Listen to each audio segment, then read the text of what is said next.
Material costing की class number 4 इसमें आपके स्टार्टिंग नंबर है क्वेश्चन नंबर 23 से 23 क्वेश्चन एक अच्छा क्वेश्चन है एग्जाम के पॉइंट ऑफ व्यू से। JP limited manufacture of special product, यानी जेपी लिमिटेड यहां पर एक स्पेशल प्रोडक्ट बनाते हैं।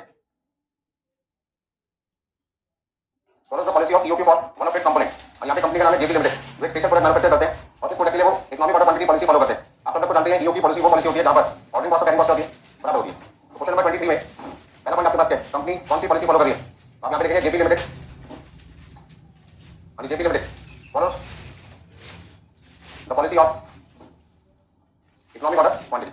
यदि company economic order quantity policy follow कर रही है तो इसका मतलब क्या हुआ, इसका मतलब ये हुआ कि कंपनी की annual carrying cost annual ordering cost क्या होगी बराबर होगी। पॉइंट नंबर 1 इसको समझो। अब आगे देखिए क्वेश्चन में क्या लिखा है।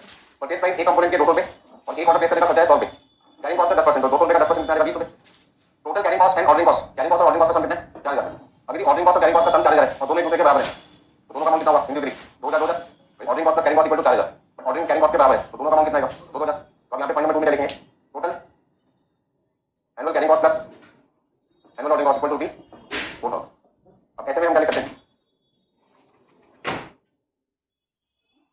2000 कैसा है, यदि दो चीजों का सम 4000 रुपए और दोनों एक दूसरे के बराबर है तो दोनों की वैल्यू आगे होगी ना। दो भाइयों की टोटल अमाउंट है 4000 रुपए, एक प्रॉपर्टी है जिसकी वैल्यू 4000 रुपए, दो भाइयों में बांटनी है और दोनों की रेशियो 1:1 है, आगे होगी ना। तो यदि आपके पास में कैरिंग कॉस्ट 2000 रुपए ऑर्डरिंग कॉस्ट 2000 रुपए, तो अब आपसे क्वेश्चन में क्या पूछना है वो भी लिख लेते हैं। क्या क्या पॉइंट्स में क्वेश्चन में देते हैं वो भी लिख लेते हैं साइड में। तो हमें क्वेश्चन के अंदर सबसे पहले एनुअल डिमांड की जरूरत पड़ती है, क्वेश्चन में है या नहीं है। यानी पूरा क्वेश्चन पढ़ने पर कहीं पे भी एनुअल डिमांड दिखाई नहीं दे रही, क्वेश्चन मार्क लगा दिया हमने। फिर हमें क्वेश्चन में कॉस्ट पर यूनिट रखी है, तो कॉस्ट पर यूनिट कितना क्वेश्चन में, कॉस्ट पर यूनिट कितना आपके पास क्वेश्चन में 200 रुपए। कॉस्ट पर ऑर्डर, यानी कॉस्ट पर ऑर्डर कितना आपके पास में 100 रुपए। नेक्स्ट आपके पास में है कैरिंग कॉस्ट, तो कैरिंग कॉस्ट पर यूनिट पर निकालने के लिए मुझे क्या करना पड़ेगा 200 का 10% करना पड़ेगा, तो 200 का 10% मेरे पास कितना आएगा 20 रुपए। आप यहाँ पे कैलकुलेशन लिख भी सकते हैं 200 का 10% 20 रुपीज।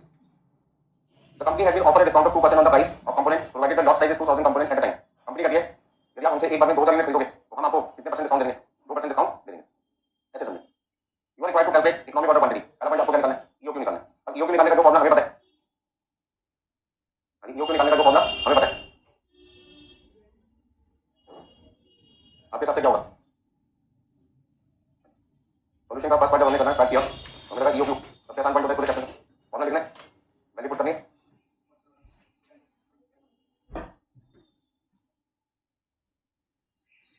वो बात बताइए फॉर्मूले में एनुअल डिमांड तो पता ही नहीं है, बताइए आंसर कितना लूं। यदि एनुअल डिमांड क्वेश्चन मार्क है नहीं पता तो इकोनॉमिक ऑर्डर क्वांटिटी तो क्या हो जाएगा क्वेश्चन मार्क बन जाएगा। यदि फॉर्मूले में तीन चीजें यूज होती हैं और तीनों में से कोई भी चीज मिसिंग है तो फिर आपका आंसर नहीं निकल पाएगा। तो ऐसे में क्या करोगे एनुअल डिमांड को ढूंढो या फिर इकोनॉमिक ऑर्डर क्वांटिटी को निकालने का कोई दूसरा तरीका ढूंढो। तो हमें पता है जो हमारी कैरिंग कॉस्ट होती है ऑप्शन नंबर 2, हम जब कैरिंग कॉस्ट निकालते हैं तो फॉर्मूला यूज करते हैं ऑर्डर क्वांटिटी डिवाइडेड बाय 2, और यहां जो ऑर्डर क्वांटिटी है वो कौन सी ऑर्डर क्वांटिटी है EOQ into carrying cost per unit per annum. तो हमें इस क्वेश्चन के अंदर जो ओरिजिनल फॉर्मूला था ईओक्यू का विल्सन के द्वारा जो बताया गया था वो इस्तेमाल क्यों हो रहा है यूज क्यों नहीं यूज हो रहा है। एनुअल डिमांड क्वेश्चन में मिसिंग है, हमको कोई बात नहीं कैरिंग कॉस्ट पता है, कैरिंग कॉस्ट कितनी है 2000 और कैरिंग कॉस्ट पर यूनिट कितना है 20 रुपए। अभी तो मुझे ईओक्यू निकालना पड़ेगा, निकाल पाऊंगा मैं। तो ईओक्यू निकालने के लिए मुझे क्या करना होगा 2000 को 10 से कितना लिखेंगे आपका आंसर आ जाएगा 200 यूनिट। तो इकोनॉमिक ऑर्डर क्वांटिटी इस फॉर्मूले से नहीं निकल पाएगा, कोई बात नहीं दूसरे फॉर्मूले से निकल। अब इकोनॉमिक ऑर्डर क्वांटिटी निकल गया तो आप एक काम करो तो पहला वाला फॉर्मूला इकोनॉमिक ऑर्डर क्वांटिटी का आपने लिख रखा है, आप यदि यहाँ पे वापस 200 लिखते हैं तो कहीं ना कहीं आप क्या निकाल पाओगे, आप क्या निकाल पाएंगे एनुअल डिमांड निकालते हैं ना। तो जो एनुअल डिमांड क्वेश्चन में नहीं रखी थी आप इकोनॉमिक ऑर्डर क्वांटिटी का फॉर्मूला यूज करके निकाल सकते हैं। तो कैसे निकालेंगे देखिए कैलकुलेशन नंबर 3 में मैंने यहाँ पे क्या लिखा ये सारे वर्किंग नोट्स में हमने कहा ईओक्यू बराबर होता है किसके 2 into annual demand into cost per order divided by carrying cost per unit. या तो यहाँ पे अंडर रूट करा दो या यहाँ पे क्या करो स्क्वायर करा दो, एक ही बात है। ईओक्यू स्क्वायर कर दो या EOQ equal to under root कर दो, एक ही बात है। तो इकोनॉमिक ऑर्डर क्वांटिटी जो अभी आपने 200 निकाला है उसका क्या कर दो स्क्वायर,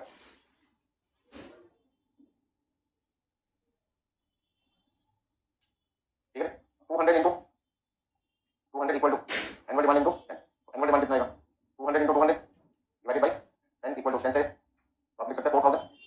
तो क्वेश्चन में एनुअल डिमांड नहीं रखी थी वो आपने इकोनॉमिक ऑर्डर क्वांटिटी के फॉर्मूले से निकालना। तो क्वेश्चन को इकोनॉमिक ऑर्डर क्वांटिटी भी पूछ रहे थे आपसे, तो इस क्वेश्चन का सबसे बढ़िया पॉइंट क्या था यदि मुझसे कोई पूछ रही बेस्ट पॉइंट आपको क्या लगा सर, तो मुझे तो बेस्ट पॉइंट लगा वो ये लगा कंपनी कौन सी पॉलिसी पे काम कर रही है इकोनॉमिक ऑर्डर क्वांटिटी पे काम कर रही है, जिससे मैंने एनुअल कैरिंग कॉस्ट को किसके इक्वल कर दिया एनुअल ऑर्डरिंग कॉस्ट। और इस पॉइंट की वजह से जो ऑर्डरिंग कॉस्ट कैरिंग कॉस्ट का अमाउंट 4000 का था दोनों कितने बन गए आधे आधे बन गए।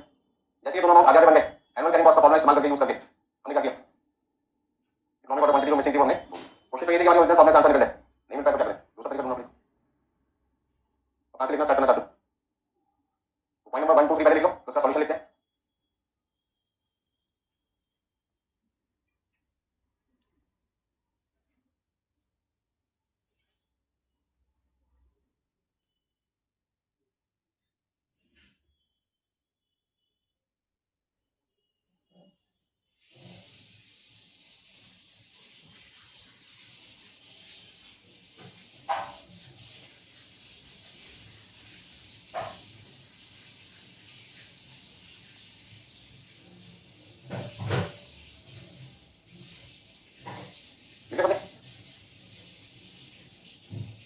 Economic order quantity policy follow करिए, जिसकी वजह से ऑर्डरिंग कॉस्ट कैरिंग कॉस्ट के बराबर हो गया, दोनों का सम 4000 था, दोनों इक्वल हो गए, 2000 पे। यदि क्वेश्चन में ईओक्यू के डायरेक्ट फॉर्मूले आंसर नहीं निकल पा रहा, तो हमने क्या किया, एनुअल कैरिंग कॉस्ट का इस्तेमाल करके इकोनॉमिक ऑर्डर क्वांटिटी निकाल दिया। अब कई स्टूडेंट कहते हैं सर ऑर्डरिंग कॉस्ट वाले फॉर्मूले से भी निकाल सकते हैं ईओक्यू, बिल्कुल निकाल सकते हैं, इतना नहीं है सर समझते हैं।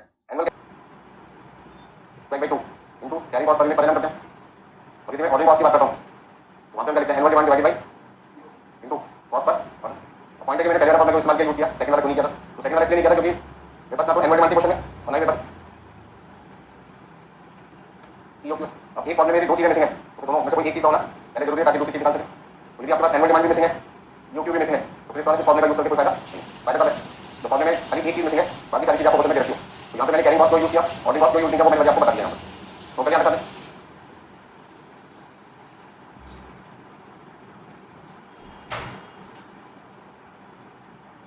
ठीक है सर।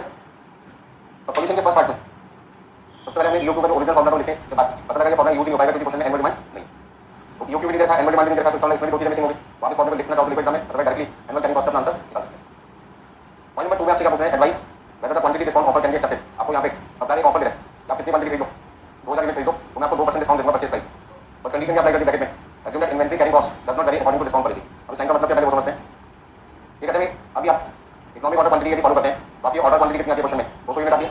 यदि आप economic order quantity policy follow करते हैं क्योंकि कंपनी किस पे काम कर रही है, एग्जिस्टिंग पॉलिसी क्या कंपनी की, जेबी लिमिटेड इसको फॉलो कर रही है, जो कि पॉलिसी फॉलो कर रही है, कंपनी भी किस पे काम कर रही है, इकोनॉमिक ऑर्डर क्वांटिटी मतलब 200 यूनिट एक बार में परचेज करती है। अब सप्लायर आपको एक ऑफर दे रहे हैं कितने परसेंट डिस्काउंट का, 2% डिस्काउंट का ऑफर मिलता है आपको, और आपसे कहते हैं कि आप काम करो 200 यूनिट खरीदो, कितनी खरीदो, मैंने कहा 2 खरीदे, ऐसा करने से हमारी कॉस्ट बढ़ेगी। तो कोई बात नहीं, चिंता ना करें कि जो कॉस्ट पर यूनिट आपके पास में आती थी 200 रुपये, अब वो सामान आपको हम 2% करेंगे, सस्ता दे देंगे। अब 200 रुपये का 2%, 200 रुपये का 2% कितना होता है, क्या पे वो सामान आपको 200 रुपये में मिलता था, हम आपको कितना देंगे, 196 करेंगे। अब ऐसा करने से carrying cost per unit per annum question में कितना परसेंट है, 10%, तो 200 का 10% कितना हुआ, 30। तो यहाँ पर कितना आना चाहिए था, 19 रुपये 60 पैसे आना चाहिए था, क्यों 196 का 10%। मैं क्वेश्चन में ब्रैकेट में क्या किया गया, कैरिंग कॉस्ट से फर्क नहीं पड़ना चाहिए, किस वजह से, डिस्काउंट पॉलिसी की वजह से। इसका मतलब यहाँ पे आपको 19 रुपये 60 पैसे नहीं लिखना, कितना लिखना, वापस 20 रुपये।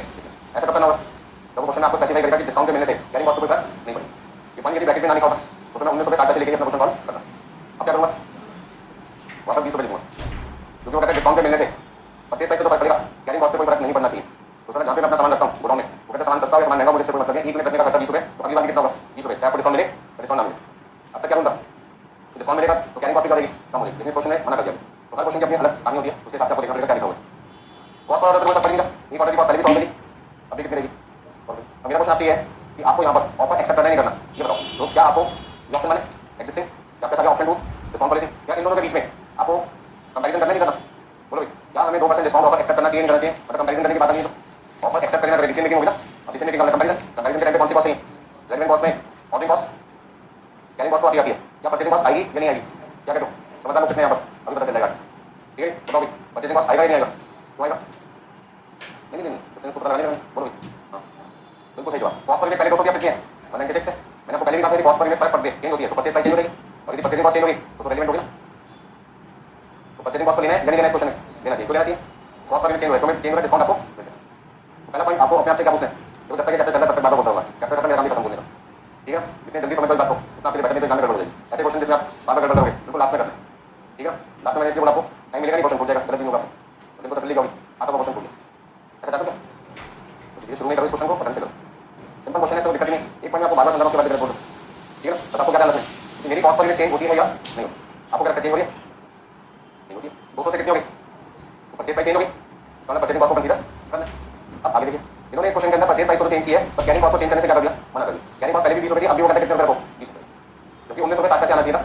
तो यदि क्वेश्चन में ब्रैकेट वाला पॉइंट ना होगा तो मैं यहाँ पे लिखा 19 रुपये 60 पैसे, ब्रैकेट की वजह से 19 रुपये 60 पैसे की जगह वापस कितना लिखना पड़ा 20 रुपये। अब आगे एक तीसरे पॉइंट पे, would you advice if company offer 5% discount on single order. Company कहती है यदि आप एक बार में सारा सामान खरीदें, सिंगल ऑर्डर का मतलब एक ही ऑर्डर प्लेस करें, एक ही ऑर्डर प्लेस करने का मतलब जितनी आपकी डिमांड है पूरे साल की सारा का सारा सामान एक बार में खरीदें, तो 5% डिस्काउंट का मतलब क्या हुआ, कंपनी कहती है सिंगल ऑर्डर, सिंगल ऑर्डर का मतलब, सिंगल ऑर्डर का मतलब क्या, सिंगल ऑर्डर का मतलब सारा सामान एक बार में खरीदो, किसके बराबर, एनुअल डिमांड के बराबर। इस पर आपकी ऑर्डर क्वांटिटी इस समय कितनी हो जाएगी 4000 यूनिट्स।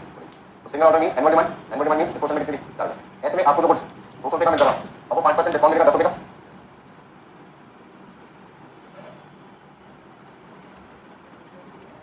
और कॉस्ट कितनी आ रही है, तो कैरिंग कॉस्ट आपकी कितनी आनी चाहिए 19 रुपये, 190 का 10%।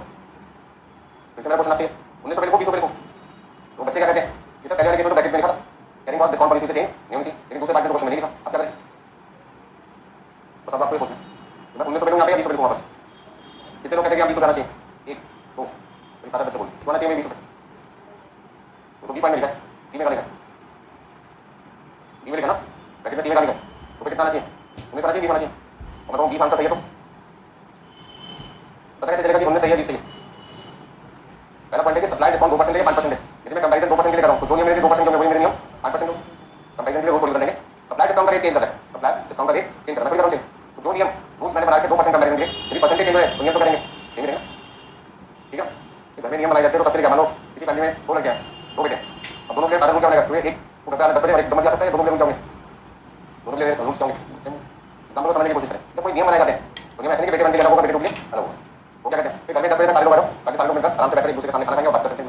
अब एक लिए रूल बनाया गया तो दूसरे को बनाएगा 2 बजे कभी 3 बजे कभी 12 बजे कभी 9 बजे कभी 10 बजे दूसरा बार क्या करेगा मेरे लिए नियम तो उसके लिए ठीक है ना, करने के तो रूल बनेंगे तो किसके बनेंगे, दोनों बच्चों के बनेंगे। अब डिस्काउंट यहाँ पे 2% हो या 5% हो या 8% हो या 20% डिस्काउंट कौन चेंज कर रहा है, सप्लाई चेंज कर रहा है ना, उसको क्या पता हमारे नियम क्या चल रहे हैं, तो जो नियम हमारे लिए 2% होंगे वही नियम हमारे लिए किसके होंगे 5%, इसलिए यहाँ पे मैं 19 रुपये के लिए वापस कर दूंगा। तो कुछ बच्चे कहते हैं सर यहाँ तो पैकेट नहीं लिखा था, बात थोड़ी पैकेट लगाएंगे, ठीक है। सप्लाई डिस्काउंट का रेट चेंज करता ध्यान रखना, मैन्युफैक्चर तो बाहर है वो डिस्काउंट का रेट चेंज करता, मैं जिससे सामान खरीदने जा रहा हूँ उसने कहा 2000 खरीदो 2% डिस्काउंट मिलेगा, सारा खरीदो 5% मिलेगा। अब तो मेरी 2% पे कैरी कॉस्ट नहीं बदलती तो 5% सप्लाई डिस्काउंट देगा, कभी तो कैरी कॉस्ट नहीं बदलेगी ना। अब आप बताइए कंपैरिजन मुझे करना है फिर से, क्या मुझे 5% का ऑफर एक्सेप्ट करना चाहिए या नहीं करना चाहिए, सोच समझ के जवाब देना, किसी मीटिंग करनी है नहीं करनी, या मुझे 5% डिस्काउंट ऑफर तो सिंगल ऑर्डर के लिए मिलेगा 4000 में एक बार खरीदनी पड़ेगी, वो ऑफर एक्सेप्ट करना चाहिए या नहीं करना चाहिए, तो आपका आंसर क्या सर, कंपैरिजन करना मतलब रेलेवेंट कॉस्ट निकालना है। अब रेलेवेंट कॉस्ट में ऑर्डरिंग कॉस्ट और कैरिंग कॉस्ट हमेशा आते जाते हैं, क्या परचेजिंग कॉस्ट आएगा या नहीं आएगा, क्यों आएगा भाई, क्योंकि पहले सामान 200 का मिलता था अब कितने का मिलेगा 190 का मिलेगा, कैरिंग कॉस्ट में फर्क पड़ेगा पड़ेगा, मुझसे मतलब नहीं है, हमें किससे मतलब कॉस्ट पर मिलता है, तो कॉस्ट पर मिले तो 200 रुपये की थी, 5% डिस्काउंट मिलने के बाद वो सामान कितने का मिलेगा 190 का, तो आपको यहाँ पर क्या लिखना पड़ेगा फिर से एनुअल परचेजिंग कॉस्ट भी कंसीडर करना पड़ेगा। तो मैं आपको समझाने की कोशिश यही कर रहा हूँ बार बार कि जब भी आपको कंपैरिजन करना होगा किसी मीटिंग के टाइम पर परचेजिंग कॉस्ट यदि बदल दिया तो लेने, नहीं बदल दी तो नहीं। तो यहाँ पे मुझे करना क्या, एक बार 2000 यूनिट की कॉस्ट निकालूंगा और कंपेयर करूंगा किससे 200 यूनिट की कॉस्ट से, एक बार 40,000 यूनिट की कॉस्ट निकालूंगा कंपेयर करूंगा किससे 200। कंपनी फॉलो कौन सी पॉलिसी कर रही है यूपी, तो कंपनी अभी काम किस पे कर रही है 200 यूनिट खरीदने का काम कर रही है इसमें, और सप्लाई को चाहते हैं कि 200 मिलेगा आप एक बार में कितना खरीदो 2000 या कितना खरीदो जाएगा, तो क्या मुझे सप्लाई की बात माननी चाहिए 2% वाली या 5% वाली, तो रीजन क्या कहता है, मेरा आंसर आपको तब तक बेस्ट लगेगा बढ़िया लगेगा जब तक आप मेरी असम्पशन को फुलफिल करोगे। मेरी असम्पशन क्या है कॉस्ट पर रिलेटेड कोई चेंज नहीं आना चाहिए, यहाँ तो सप्लाई आपको करेगा डिस्काउंट, तो ऐसे केस में मेरी बात भी सुनो और सप्लाई की बात भी सुनो, और जहाँ पर लगता है कॉस्ट आपकी कम हो रही है वहाँ पे आप अपना चेंज कर दो चेंज कर दो। अभी तक सप्लाई आपको डिस्काउंट नहीं दे रहा था तो सबसे कम कॉस्ट किस क्वांटिटी पर आएगी 200 यूनिट, लेकिन यदि सप्लाई डिस्काउंट दे रहा है तो हो सकता है कॉस्ट आपकी 200 यूनिट की जगह किस पे कम हो जाए 2000, तो आप अपना ऑर्डर क्वांटिटी 200 से किस पे शिफ्ट कर दो 2000, और लगता है डिस्काउंट मिलने के बाद भी कॉस्ट कम नहीं हो रही, डिस्काउंट मिलने के बाद भी कॉस्ट कम नहीं हो रही, तो आप पहले भी 200 खरीदते थे आगे भी किस तरह 200, मेरे बच्चे सोचते हैं डिस्काउंट मिलता है फिर करें, मेरे डिस्काउंट मिलता थोड़ा सा लेकिन उससे कैरिंग कॉस्ट होगी बहुत ज़्यादा बढ़ जाती है, फायदा बहुत ज़्यादा नुकसान क्या होगा फायदा नोट करिए सारे बन सकते। अब मुझे यहाँ पे सबसे पहले बी पार्ट आंसर दें, तो बी पार्ट आंसर देने के लिए क्या करूँ, बी का सेकंड पार्ट आंसर दें, तो सेकंड पार्ट आंसर देने के लिए सबसे पहले क्या लिखूंगा कंप्यूटेशन ऑफ रेलेवेंट कॉस्ट, अभी रेलेवेंट कॉस्ट मुझे यहाँ पे क्वेश्चन में निकालनी है, और रेलेवेंट कॉस्ट निकालने के लिए क्या करें बताओ,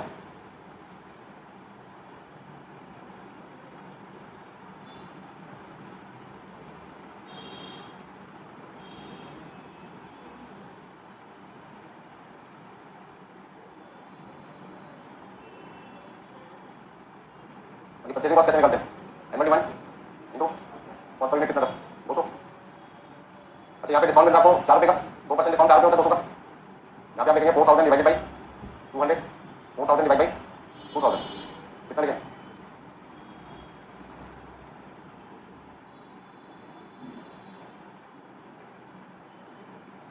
सॉल्व कर लीजिए कितना कितना अमाउंट लिखें, तो 8 लाख आ जाएगा, कितना लिखें 2000 तो 8 लाख 4000 आपकी कॉस्ट आती थी इकोनॉमिक ऑर्डर क्वांटिटी पे जब आपको सप्लाई को डिस्काउंट नहीं देता, लेकिन यदि सप्लाई आपको डिस्काउंट देंगे 4 रुपये का पर यूनिट तो आपकी जो कॉस्ट आ जाएगी 7 lakh 84 purchase price, ordering cost बढ़ जाएगी क्योंकि आपके 2 ऑर्डर में काम हो जाएगा, बट कैरिंग कॉस्ट आपकी 20,000 हो जाएगी और आपकी टोटल कॉस्ट कितनी आ जाएगी 8,04,200। अब देखिए विल्सन कहता है मेरी कॉस्ट सबसे कम आती है सप्लाई आपको डिस्काउंट ना दे, मतलब 8 लाख चार्ज डिस्काउंट मिलने के बाद भी आपकी कॉस्ट अभी भी किससे कम आ रही है 200 यूनिट की आ रही है, तो डिस्काउंट ऑफर आपको एक्सेप्ट करना चाहिए रिजेक्ट करना चाहिए, रिजेक्ट करना चाहिए क्योंकि डिस्काउंट मिलने के बाद भी आपका खर्चा पहले से 200 रुपये का ज़्यादा मिला, डिस्काउंट का मिला और कैरिंग कॉस्ट क्या होगी ज़्यादा बड़ी, आपको सोचना डिस्काउंट आपको 8 लाख और 7,83,000 कितने का मिला 16,000 का, वो सामान 8 लाख का मिलता था वो 7,83,000 का मिला 16,000 का फायदा हुआ, लेकिन कैरिंग कॉस्ट 2,000 से कितनी हुई 20,000, नुकसान कितने का हुआ 18 का, फायदा 16 का नुकसान 18 का, अभी भी नुकसान कितने का 2,000, लेकिन ऑर्डरिंग कॉस्ट 2,000 से 200 गई 1,800 का फायदा 1800 का नुकसान 2,000 का, अभी भी नुकसान कितने का 200, तो हमें खाली परचेजिंग तो 16,000 का फायदा उसको देखकर डिसीजन मेकिंग नहीं करनी, हमें ओवरऑल कॉस्ट को देखकर डिसीजन मेकिंग करनी, तो हमने देखा 8,04,000 वाली चीज अब 8,04,200 की पड़ेगी, 200 रुपये का नुकसान हो रहा है डिस्काउंट मिलने के बाद भी, तो हमें ऐसा डिस्काउंट नहीं लेना चाहिए जिससे हमारा नुकसान बढ़े, फायदा हो तो करो अदरवाइज ऑफर करो रिजेक्ट करो, यहाँ पे कमेंट करेंगे since minimum relevant cost is rupees 8,04,000 at 200 units, 200 unit पर हमारी कॉस्ट सबसे कम है, hence discount offer, hence 2% discount offer, 2% discount offer में क्या करना चाहिए, रिजेक्ट कर देना ठीक।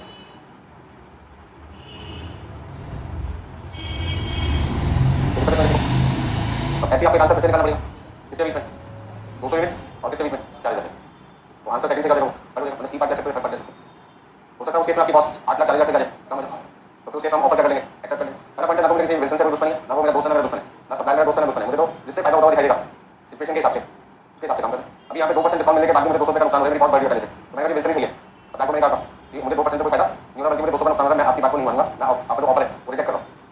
उसमें कोई बात नहीं, 5% ज़्यादा सोचे देखो, यदि मैं आपका डिस्काउंट 2 की जगह कितना करूँ 5, तो क्या आप एक बार में सारा सामान खरीदोगे, तो मैंने चेक करके बता दें, ठीक है ना सब। अब यहाँ पे आंसर सेकंड की जगह क्या देगा, कर देगा, और 2,000 की जगह कितना लिखना पड़ेगा, 4,000 लिखना पड़ेगा।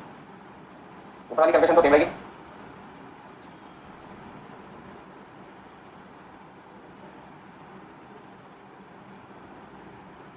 और आपको 190 में सामान मिलेगा, तो आपका रहेगा 760, 100 रुपये 40,000, 8,100,000। अब फायदा ज़्यादा है, नुकसान कम है। जो काम पहले 8,40,000 में पूरा होता था, अब उसी प्रोडक्शन को करने के लिए आपका जो खर्चा वो 1,04,000 की जगह कितना लगेगा, 8,00,000 मतलब कहीं ना कहीं सेविंग कितना लगेगी 3,900 की। तो 3,900 रुपये हम बचा सकते हैं यदि हम 200 की जगह एक बार में कितना सामान खरीदना चालू कर दें, 4,000 क्वांटिटी खरीदना चालू कर दें, तो मिनिमम रेलेवेंट कॉस्ट कितनी आएगी 8,100,000 at 4,000 units, 5% discount offer should be. 5% offer क्या करो, एक्सेप्ट कर लो, क्योंकि आपकी कॉस्ट 3,900 रुपये कम हो रही, कॉस्ट का कम होना मतलब फायदा। फायदे दो तरीके से होते हैं, तो सेल बढ़े या कॉस्ट क्या कम। तो कॉस्ट अकाउंटिंग में हमेशा किसकी बात करते हैं, कॉस्ट को बताने की। जब कभी भी डीसीएम में मुझे कॉस्ट अकाउंटिंग करते हैं हमेशा किसके पॉइंट ऑफ व्यू होती है, रेलेवेंट कॉस्ट को ढूंढो, रेलेवेंट कॉस्ट मतलब वो कॉस्ट जो आपके डीसीएम को चेंज करती है। तो 23 क्वेश्चन में कोई दिक्कत है किसी को तो बताइए, नहीं दिक्कत है फटाफट से नोट कीजिए, अगले क्वेश्चन आते हैं।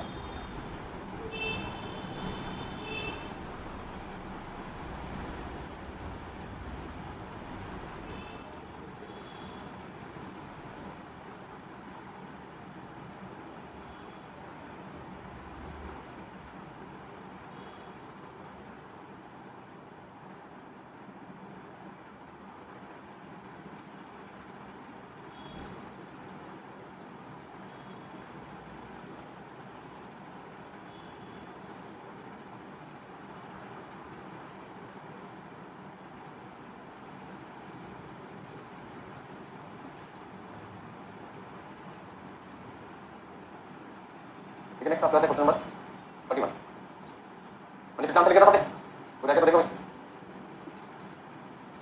Next question number 31, 31 number. बहुत ज़्यादा मुश्किल चैप्टर नहीं है, सब आपको पॉइंट याद रखने हैं, कब कौन सा फॉर्मूला यूज आपको करना है। तो जब कभी भी दो कॉस्ट के बीच में कंपैरिजन है, मतलब रेलेवेंट कॉस्ट का पॉइंट अगर वहाँ पे आपको परचेज प्राइस चेक करना है कि वो डिफरेंट है तो लेना है परचेजिंग कॉस्ट, और यदि परचेज प्राइस सेम है तो परचेजिंग कॉस्ट को कंसीडर नहीं करना। पहला पॉइंट। दूसरा पॉइंट, यदि क्वेश्चन में से टोटल कॉस्ट पूछा तो आपको हमेशा क्या बोलना है, purchasing plus ordering plus cash. Question number 31 आते हैं, उसमें लिखा हुआ है purchase manager of an organisation has collected the following data for one of the A class item. यानी जो परचेज मैनेजर है उन्होंने कुछ इन्फॉर्मेशन कलेक्ट कर रखी है ए क्लास आइटम की, मतलब आइटम में चाहिए आपको मटेरियल वो ए कैटेगरी है। In terms of lock of capital, lock of capital का मतलब तो हर पर्सन पे हर बिजनेसमैन के पास पैसा होता है, फंड्स लिमिटेड होते हैं। अब एक पैसे के बहुत सारे ऑप्शन है, कहीं भी यूज कर सकते हैं आप, चाहे तो उससे मटेरियल खरीद के प्रोडक्शन स्टार्ट कर दो, या उस पैसे को बैंक में क्या कर सकते हो, एफडी करवा सकते हो, और वहाँ से आपको इंटरेस्ट मिल सकता है, शेयर मार्केट में इन्वेस्ट कर सकते हो, वहाँ पर आपको डिविडेंड मिल सकता है। ठीक है, तो हम पैसे का कई जगह यूज कर सकते हैं, लेकिन तो बहुत पैसा तो सब जगह, लेकिन पैसा लिमिटेड हो तो हमें क्या करना पड़ेगा, एक ही जगह वो पैसा इन्वेस्ट हो पाएगा, बाकी जगह पैसा इन्वेस्ट नहीं कर पाएगा। बस समझ में आ गया। तो लॉक ऑफ कैपिटल का मतलब है कि जो पैसा मेरे पास है उसका पहला ऑप्शन है कि मैं बैंक में एफडी करा के वहाँ से इंटरेस्ट कमा सकता था, लेकिन वो पैसा मैंने बैंक में एफडी ना करवा के उसे रॉ मटेरियल खरीदकर प्रोडक्शन करना शुरू कर दिया, तो मेरा पैसा अब बैंक के पास एफडी की फॉर्म में या बिजनेस में यूज हो रहा है, तो उसका बिजनेस में पैसा ब्लॉक हो गया, तो आपका बैंक में इंटरेस्ट देंगे क्यों नहीं देंगे, बैंक में आपने मुझे पैसा देंगे तो मैं किस बात का इंटरेस्ट दूँ, तो उसमें मेरा पैसा तो बैंक वाले लेते मुझसे, यदि मैं बैंक में जमा कराता तो मुझे उस पर क्या मिलता, मिलेगा क्या, कौन सी कॉस्ट होगी, अपॉर्चुनिटी कॉस्ट होगी किसकी, उस पैसे का बिजनेस में यूज होने की अपॉर्चुनिटी कॉस्ट होगी, जिस तरह में इंटरेस्ट ऑफ लॉन्ग कैपिटल। कौन सी कॉस्ट मानी जाती है, परचेजिंग, कैरिंग या ordering, carrying cost. Carrying cost कितने परसेंट होगी, 20% होगी। Order processing cost for each order, कोई भी खर्चा पर लॉट या पर ऑर्डर आपको लिखा हुआ दिखाई दे, पर लॉट या पर ऑर्डर लिखा हुआ दिखाई दे तो मतलब कौन सी कॉस्ट होगी, ऑर्डरिंग कॉस्ट होगी। तो सबसे पहले क्वेश्चन के अंदर ये ढूंढते क्या चीज आपको दे रखी है, हर क्वेश्चन में हमें 4 चीजों की जरूरत होती है, एक एनुअल डिमांड, दूसरा कॉस्ट पर यूनिट, तीसरा कैरिंग कॉस्ट पर यूनिट और लास्ट में क्या चाहिए होता है, cost per unit. Ordering cost मुझे कितनी लिखी हुई दिखाई दी अभी, 100 रुपये। इंटरेस्ट ऑफ लॉन्ग कैपिटल कितने परसेंट है, 20%। Inspection cost per order, inspection cost per order, ordering cost होगी।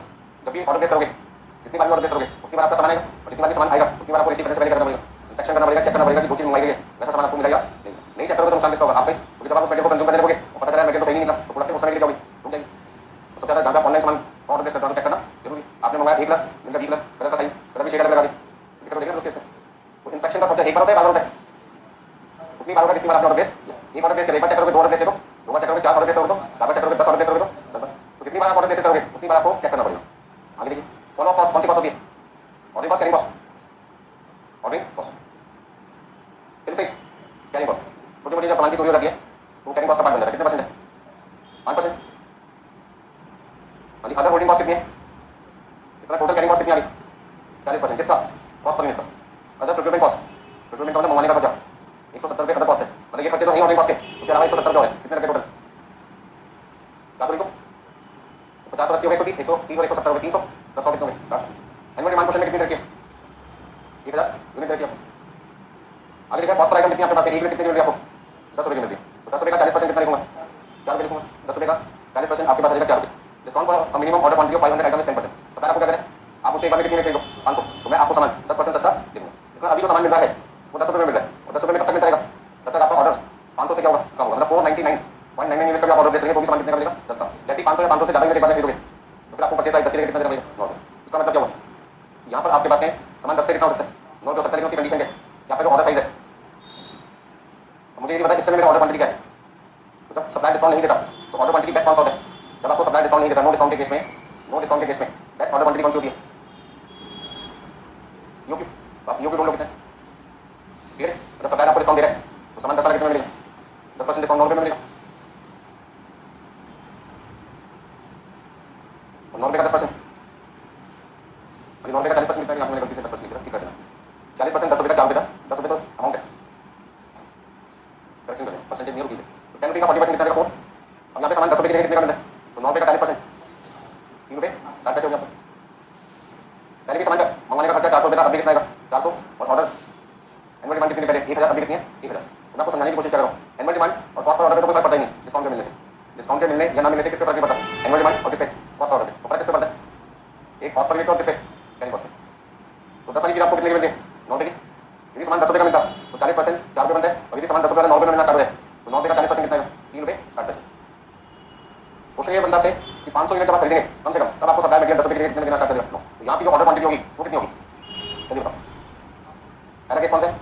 नो डिस्काउंट, कोई डिस्काउंट आपको नहीं मिलता। दूसरे में कितने परसेंट डिस्काउंट है? 10% डिस्काउंट है। 10% डिस्काउंट पे आपकी ऑर्डर क्वांटिटी कितनी होनी चाहिए? और यदि सप्लायर आपको डिस्काउंट ना दे तो आपके लिए बेस्ट क्वांटिटी कौन सी होगी? यूक्यू। तो आपको इकोनॉमिक ऑर्डर क्वांटिटी निकालनी पड़ेगी, तो कितनी आएगी?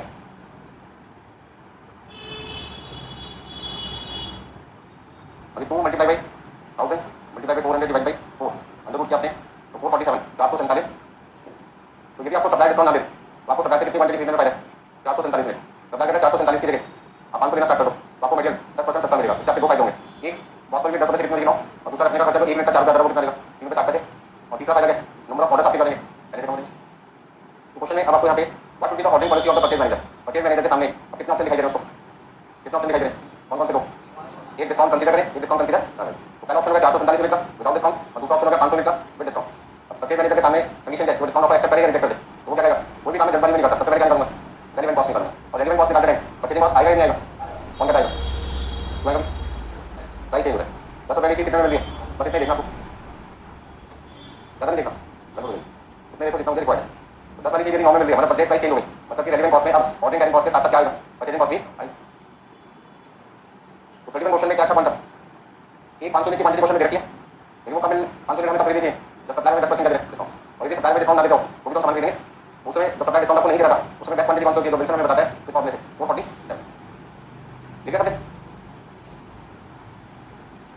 तो इस क्वेश्चन में आपके दो ऑप्शन आ गए, विदाउट डिस्काउंट और विद डिस्काउंट। विदाउट डिस्काउंट को कह सकते हैं ऑप्शन नंबर 1 447 यूनिट, और option number 2 with discount 500 unit. Comparison करने के लिए कितनी क्वांटिटी होना जरूरी है? तो कौन सी क्वांटिटी खरीदें? परचेज मैनेजर के सामने ये समस्या है, वो क्या करेगा? मैं पहले क्या करूँगा? रेलेवेंट कॉस्ट निकालूंगा, और जहाँ पे मेरी रेलेवेंट कॉस्ट आएगी वो ऑप्शन है सजेस्ट करूँगा कंपनी। यहाँ तक लिख लिया सबने? Computation of relevant cost.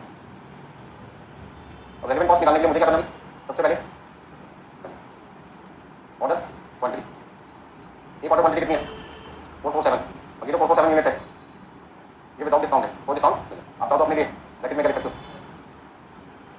ये 447 यूनिट वो यूनिट है जिसमें सप्लायर को कोई डिस्काउंट नहीं देती। सप्लायर का जहाँ तुम 447 यूनिट खरीदते हो, मेरी सलाह मानो 447 की जगह कितना खरीदो? 500। तो इससे आपको बहुत फायदा होगा,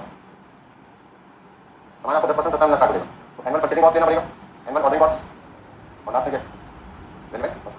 परचेजिंग कॉस्ट निकालने के फॉर्मूला क्या होता है? Annual demand cost per unit 10,000 रुपये, annual demand cost per unit 9 रुपये, annual demand divide by order quantity into cost per unit. Cost per order कितना? 400।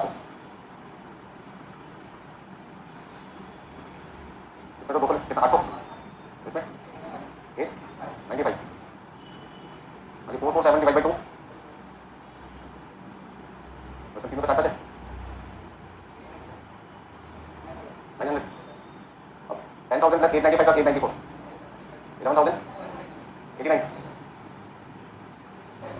10,000 10,700 इसको ना 500 यूनिट एरिया खरीद लेते हैं तो हमारा जो कॉस्ट आएगा वो 11,780 के 11,790 कितना देगा 10,700 मतलब कहीं ना कहीं आपकी सेविंग कितनी है सेविंग इन कॉस्ट 1,000 फायदा किसको नहीं अच्छा लगता सबको अच्छा लगता है ठीक है ना तो sense minimum relevant cost is rupees 1089 at 10% discount offer. Hence,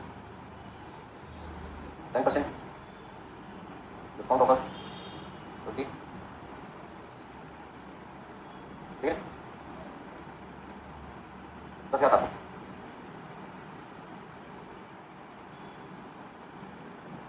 relevant cost आपकी मिनिमम है 10,700 और सेविंग कितनी 1089 तो यदि मुझे डिस्काउंट मिलने के बाद फायदा हो एक चीज ध्यान रखना डिस्काउंट मिलने पे हमेशा फायदा होगा जरूरी नहीं है अभी थोड़ी देर पहले 25% किया था 2% डिस्काउंट मिलने के बाद आपको नुकसान होता था और 5% डिस्काउंट मिलने के बाद फायदा होता तो 2% वाले को मना कर दिया था 5% वाले ऑफर को एक्सेप्ट कर लिया डिस्काउंट लेके जब भी डिस्काउंट मिलेगा फायदा ही होगा फिर फायदा भी रहेगा नुकसान भी होगा तो मिनिमम रेलेवेंट कॉस्ट आपका है 10,700 यहाँ पर आपको 500 खरीदनी चाहिए 10% डिस्काउंट ऑफर पे नेक्स्ट देखिए 32 question number 32 32 number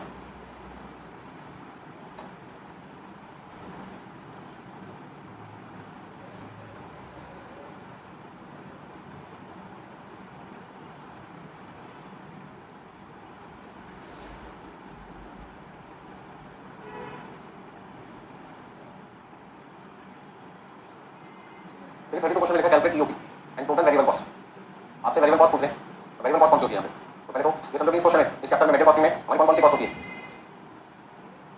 total cost के अंदर हम कौन कौन सी कॉस्ट देखते हैं एक तो रिटर्न मटेरियल कॉस्ट मतलब purchasing cost annual purchasing cost annual ordering cost और एनुअल कैरिंग कॉस्ट अच्छा यदि सप्लायर आपको डिस्काउंट नहीं देता नो डिस्काउंट यदि सप्लायर आपको कोई डिस्काउंट नहीं देता तो आप चाहे 1,000 यूनिट खरीदो 2,000 यूनिट खरीदो 4,000 यूनिट खरीदो कोई भी क्वांटिटी खरीदो परचेजिंग कॉस्ट का अमाउंट क्या है सेम है अभी परचेजिंग कॉस्ट मान लीजिए आपकी सपोज करते हैं 1 लाख रुपये आती है एग्जांपल बस एग्जांपल दे रहा हूं आपको यदि सप्लायर आपको कोई डिस्काउंट नहीं दे रहा और आपकी ऑर्डर क्वांटिटी 1,000 या 2,000 या 4 आपकी मान लीजिए परचेजिंग कॉस्ट कितनी आती है 1 लाख ठीक है और आपकी जो ऑर्डरिंग कॉस्ट है वो चेंज हो जाती है ऑर्डरिंग कॉस्ट मान लीजिए सपोज करते हैं पहले केस में 10,000 थी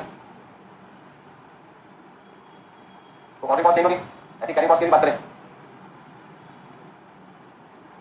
ये मैंने अपनी तरफ से अपनी वैल्यू लिखी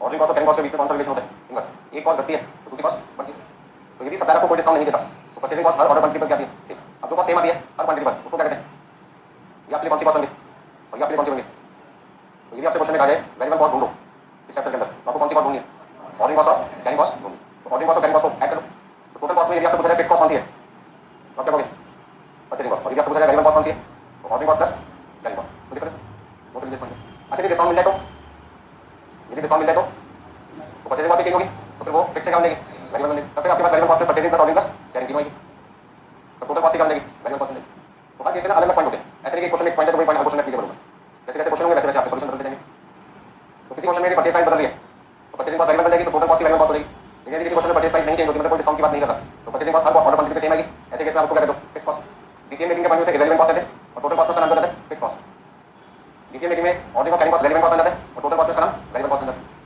तो क्या चीज निकालने को बोल रहे हैं यदि आपसे पूछा जाए रेलेवेंट कॉस्ट बताओ तो ऑर्डरिंग और कैरिंग कॉस्ट होगी इररिलेवेंट पूछे परचेजिंग कॉस्ट होगी यदि आपसे पूछे टोटल कॉस्ट में फिक्स कॉस्ट कौन सी है परचेजिंग कॉस्ट वेरिएबल कॉस्ट कौन सी है ऑर्डरिंग है क्या तो क्वेश्चन को बड़े ध्यान से पढ़ना पूछ रहे हैं आपसे हर क्वेश्चन में कंपैरिजन ऐसा जरूरी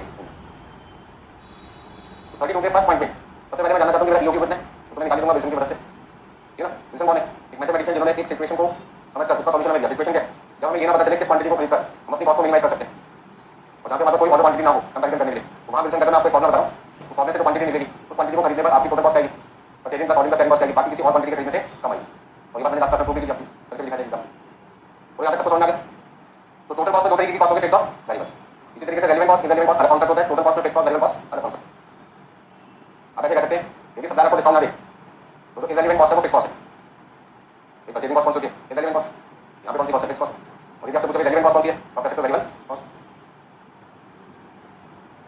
बता दो इसको इसे समझना है हर चीज लिखनी नहीं होती क्योंकि तुमको इस क्वेश्चन को 32 से कंपेयर करोगे यहाँ कोई भी ऐसी वैल्यू आपको क्वेश्चन नंबर 32 में लिखी दिखाई नहीं देगी लिखना ही नहीं है तो आपसे क्वेश्चन में क्या पूछ रहे हैं ईओक्यू बताइए और टोटल वेरिएबल कॉस्ट बताइए तो सबसे पहले ईओक्यू कैसे निकालेंगे जल्दी बताओ 2 into annual demand into cost per order carrying cost और यूनिट पर ये मेरा फॉर्मूला है दूसरा मुझे क्या निकालना है वेरिएबल कॉस्ट निकालने जिसमें मैं क्या लिखूंगा ऑर्डरिंग कॉस्ट प्लस अब क्वेश्चन में एनुअल डिमांड कितनी रखी आपको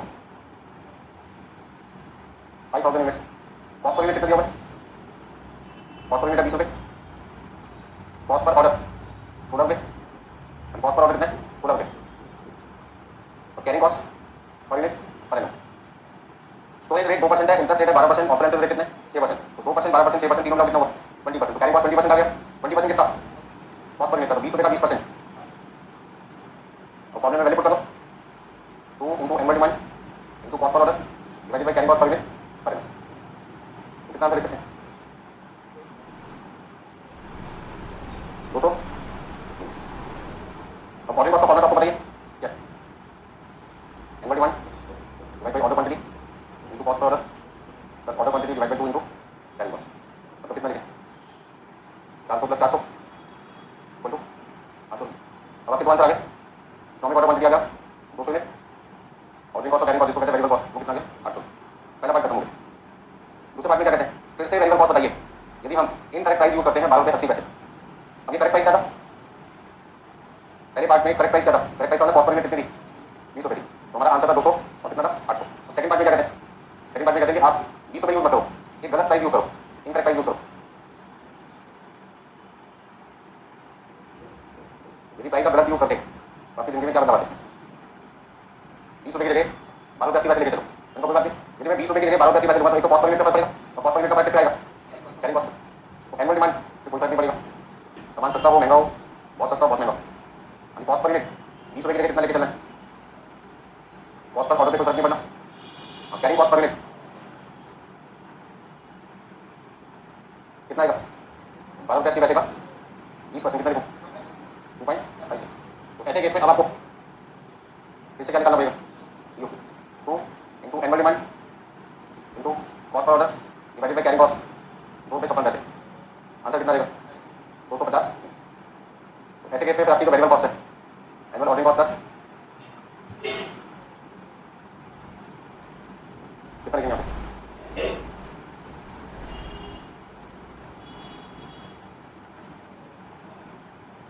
320।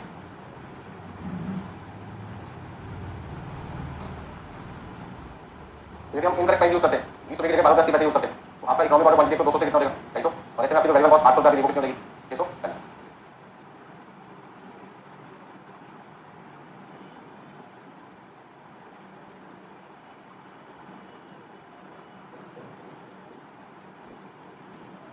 ये समझो क्लास नंबर 4 चल रही है इसमें मेटेरियल, इसमें हर क्वेश्चन में कुछ नया सीखने को मिलता है, और मैंने पहले दिन ही बोला था चैप्टर में जो लोग लाइफ में बदलाव बहुत पसंद करते हैं, चेंजेस बहुत पसंद है उनको, उनके चैप्टर बहुत बढ़िया, हर क्वेश्चन में कुछ ना कुछ नया सीख रहा है। 23 क्वेश्चन अलग था, 32 अलग है, 31 अलग है।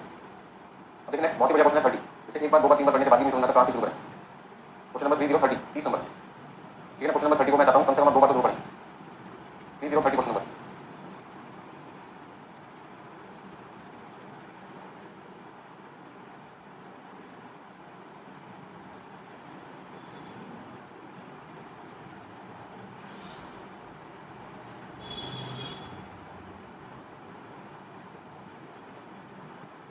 लिखे हुए सबने, सबका कंप्लीट हो गया क्वेश्चन। 32 क्वेश्चन में यहाँ पर क्या सीखा था, variable cost means ordering cost है कैरिंग कॉस्ट। 31 क्वेश्चन में क्या सीखा था आपने, 31 क्वेश्चन में 500 यूनिट खरीदेंगे तो सरकार आपको 10% डिस्काउंट दे रहा है, क्या उसकी बात माने ना माने, तो उसका मतलब है कि उसकी बात मानने के लिए हमारे पास दूसरा ऑप्शन देना चाहिए, और दूसरा ऑप्शन हमेशा कौन सा होता है विदाउट डिस्काउंट, मतलब रिटर्न वाला फॉर्मूला। आज की क्लास का अभी तक का सबसे बढ़िया क्वेश्चन शुरू होने जा रहा है 30 question 30। Raw material X costing rupees 100 per kilogram and Y costing rupees 60 per kilogram, कहते हैं मटेरियल एक्स आपको 100 रुपये के हिसाब से मिलता है और वाई मटेरियल आपको कितने रुपये के हिसाब से मिलता है 7 रुपये के हिसाब से मिलता है। आज make equal proportion for making product ए, कहते हैं ए प्रोडक्ट को बनाने के लिए एक्स मटेरियल और वाई मटेरियल की जो रेशियो यूज होती है वो 1:1 है, इक्वल प्रोपोर्शन वाला 1:1।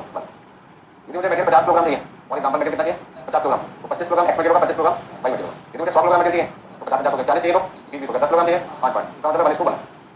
तो loss of material in processing works out 25% of output. जब आप मटेरियल यूज करके फिनिश प्रोडक्ट बनाते हो तो कुछ ना कुछ मटेरियल बनाते टाइम क्या होता है खराब हो जाता है, वो खराब कितने परसेंट होता है 25%, लेकिन वो इनपुट का नहीं हो रहा, किसका है आउटपुट का। तो यदि मुझे आउटपुट पता चल जाए तो उसका 25% लॉस आ जाएगा, और समय क्या निकालूंगा इनपुट निकालूंगा। तो सबसे पहले क्वेश्चन नंबर 30 में मुझे क्या ढूंढना है आउटपुट ढूंढना है। यदि आउटपुट पता चल गया, मान लो आउटपुट 100 किलोग्राम है तो 25% कितना हुआ 25 किलोग्राम, तो इनपुट कितना आएगा 100 प्लस 25 125। इनपुट बराबर होता है किसके आउटपुट प्लस लॉस के। तो यदि आउटपुट 100 हो, मान लेते हैं 100 है तो लॉस कितना आएगा 100 का 25%, 25, तो इनपुट कितना हो गया 125। अब मेरा क्वेश्चन आपसे है 125 यदि मेरा इनपुट है और 100 मेरा आउटपुट है, तो 125 में क्या क्या चीजें 125 में क्या चीजें, एक आउटपुट है और एक लॉस है। और दूसरा तरीका क्या बोल सकते हैं, इसमें दो मटेरियल है एक्स मटेरियल और वाई मटेरियल, कितना इक्वल, मतलब 125 का आधा 62.5 62.5 किलोग्राम क्या होगा एक्स मटेरियल और 62.5 किलोग्राम क्या होगा वाई मटेरियल। तब यदि मैं आउटपुट को क्या मानता हूँ 100 मानता हूँ तो मेरा इनपुट कितना आएगा 125, तो उसमें आधा 62.5 एक्स होगा, आधा 62.5 वाई होगा। यदि मैं आउटपुट 100 की जगह 500 मानूँ 500 मानूँ तो 500 का 25% कितना रहेगा 125, तो इनपुट कितना रहेगा 625, तो 625 का आधा 625 का आधा करें तो कितना आएगा 312.5, वो एक्स हो जाएगा 312.5 करेगा वाई हो जाएगा। तो मुझे नहीं पता आउटपुट कितना है, सबसे पहले क्वेश्चन में क्या ढूंढो आउटपुट, यदि आउटपुट मिल गया फिर तो कोई दिक्कत ही नहीं है, आउटपुट नहीं मिला तो फिर आपको आउटपुट करना पड़ेगा, एज्यूम करना पड़ेगा 100 किलोग्राम 50 किलोग्राम 500 किलोग्राम 1000 किलोग्राम आपकी मर्जी क्या मानना चाहते हैं। तो आगे क्वेश्चन पढ़ते क्या लिखा, the production expenses are allocated at 50% of direct material cost, कहते हैं तो प्रोडक्शन एक्सपेंस है बाकी मटेरियल कॉस्ट का 50% है, तो उसका पहले आपको क्या ढूंढना पड़ेगा मटेरियल कॉस्ट, उसका 50% ढूंढोगे तो प्रोडक्शन एक्सपेंस आ जाएगा, मटेरियल कॉस्ट पता चल जाएगी, प्रोडक्शन एक्सपेंस पता चल जाएगा, तो दोनों को ऐड करके टोटल कॉस्ट आ जाएगी।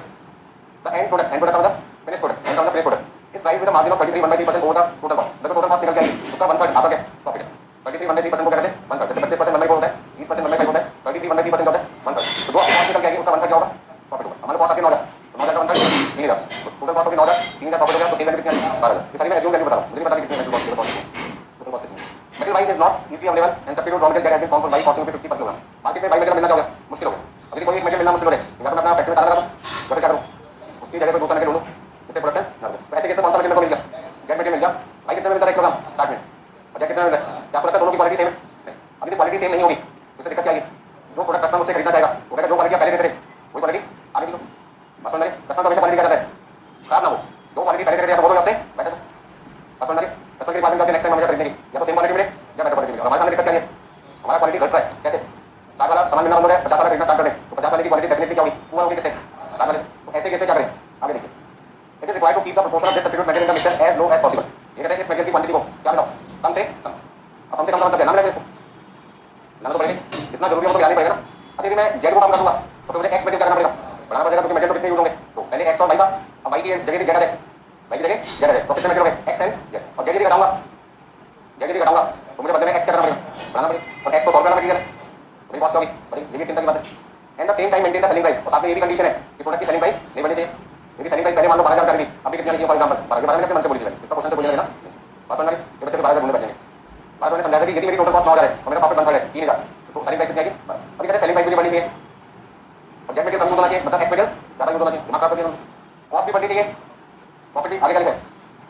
The same time maintain the selling price of the end product at existing level and ensure the same quantum of profit at present, और प्रॉफिट भी करना चाहिए इसका मतलब घुमा दिया सेल वैल्यू भी सेम होनी चाहिए प्रॉफिट भी सेम होना चाहिए, उसका कॉस्ट भी होनी चाहिए सेम होनी चाहिए, पहले मेरी कॉस्ट कितनी है एग्जांपल में 9,000 प्रॉफिट कितना था 3,000, सेल वैल्यू कितनी 12, और कहते हैं सेल वैल्यू कितनी रखो 12 प्रॉफिट कितना रखो तो फिर कॉस्ट वापस कितनी आएगी 12 माइनस 3, तो पहले भी कॉस्ट कितनी थी अभी कितनी होनी चाहिए उसका कॉस्ट कितनी है, सीधी सीधी बात है लाइन मैंने भी पढ़ी है प्रॉफिट सेम होना चाहिए सेल वैल्यू सेम होना चाहिए, लाइन का मतलब करने का इंटरप्रिटेशन कर दो या आपको कॉस्ट भी करनी है सेम रखो, अब कॉस्ट को कैसे सेम रखो कॉस्ट को सेम कैसे रखो एक्स मटेरियल बनाना है जेड मटेरियल बनाना है, देखो कैसे करेंगे कहने तो दिमाग बोलनी है to compute what should be the ratio of mix of raw material X and पहले रेशियो क्या थी एक्स और वाई की 1:1, अब 1:1 तो हो नहीं सकती 1:1 तो होगी नहीं, एक्स की रेशियो बढ़ेगी जेड की रेशियो कम होगी, तो आपको एक ऐसी रेशियो ढूंढनी है एक्स और जेड मटेरियल की जिससे आपकी टोटल कॉस्ट जितनी पहले आती थी उतनी कॉस्ट अब आए और क्वालिटी भी करें ठीक है, तो कैसे करें इस क्वेश्चन को, इस पूरे क्वेश्चन को पढ़ने के बाद सबसे बड़ी दिक्कत ये आ रही कि मुझे आउटपुट नहीं दिखाई दे, तो ऐसे में आउटपुट आप अपनी मर्जी से कुछ भी मान सकते हैं 10 kilogram 50 kilogram 100 kilogram 500 kilogram 1000 kilogram जो क्वांटिटी आपके मन में है वो क्वांटिटी आप एज्यूम कर सकते हैं, तो मेरे मन में क्या है एज्यूम क्वांटिटी ऑफ आउटपुट क्या एज्यूम सीधा सीधा दो आउटपुट भी 100 किलोग्राम, मेरी असम्पशन है ध्यान रखना आप 100 की जगह कितना लिख सकते हो 1,000 भी लिख सकते हो 1 लाख भी लिख सकते हो 10 भी लिख सकते हो 50 भी लिख सकते हो जो मर्जी लो, तो एज्यूम हमने कर लिया कि हमारा आउटपुट कितना 100 किलोग्राम, अब यदि आउटपुट 100 आएगा तो लॉस कितना आएगा 25% कितना हुआ, तो ऐसे में मेरा इनपुट कितना रहेगा इनपुट कितना रहेगा 125, तो इनपुट किसके बराबर होता है आउटपुट प्लस लॉस। अभी बात बताना क्वालिटी सेम रहनी चाहिए, कस्टमर को पता कैसे चलता क्वालिटी सेम रहेगी, कस्टमर की वो कैसे फील होगा कि क्वालिटी सेम है, कोई सामान यदि मान लीजिए पैक है कैसे पता लगेगा क्वालिटी सेम है, जब उसका वेट चेक करें वेट पहले भी 100 किलोग्राम था आउटपुट का अभी कितना, इसका मतलब जब मैं मटेरियल ध्यान से सुनना जब मैं मटेरियल 100 क्या यूज कर रहा था भाई तो मेरा इनपुट कितना था 125 और आउटपुट का नाम क्या था ये प्रोडक्ट, अभी मैं एक्स और वाई की जगह किसको यूज करूं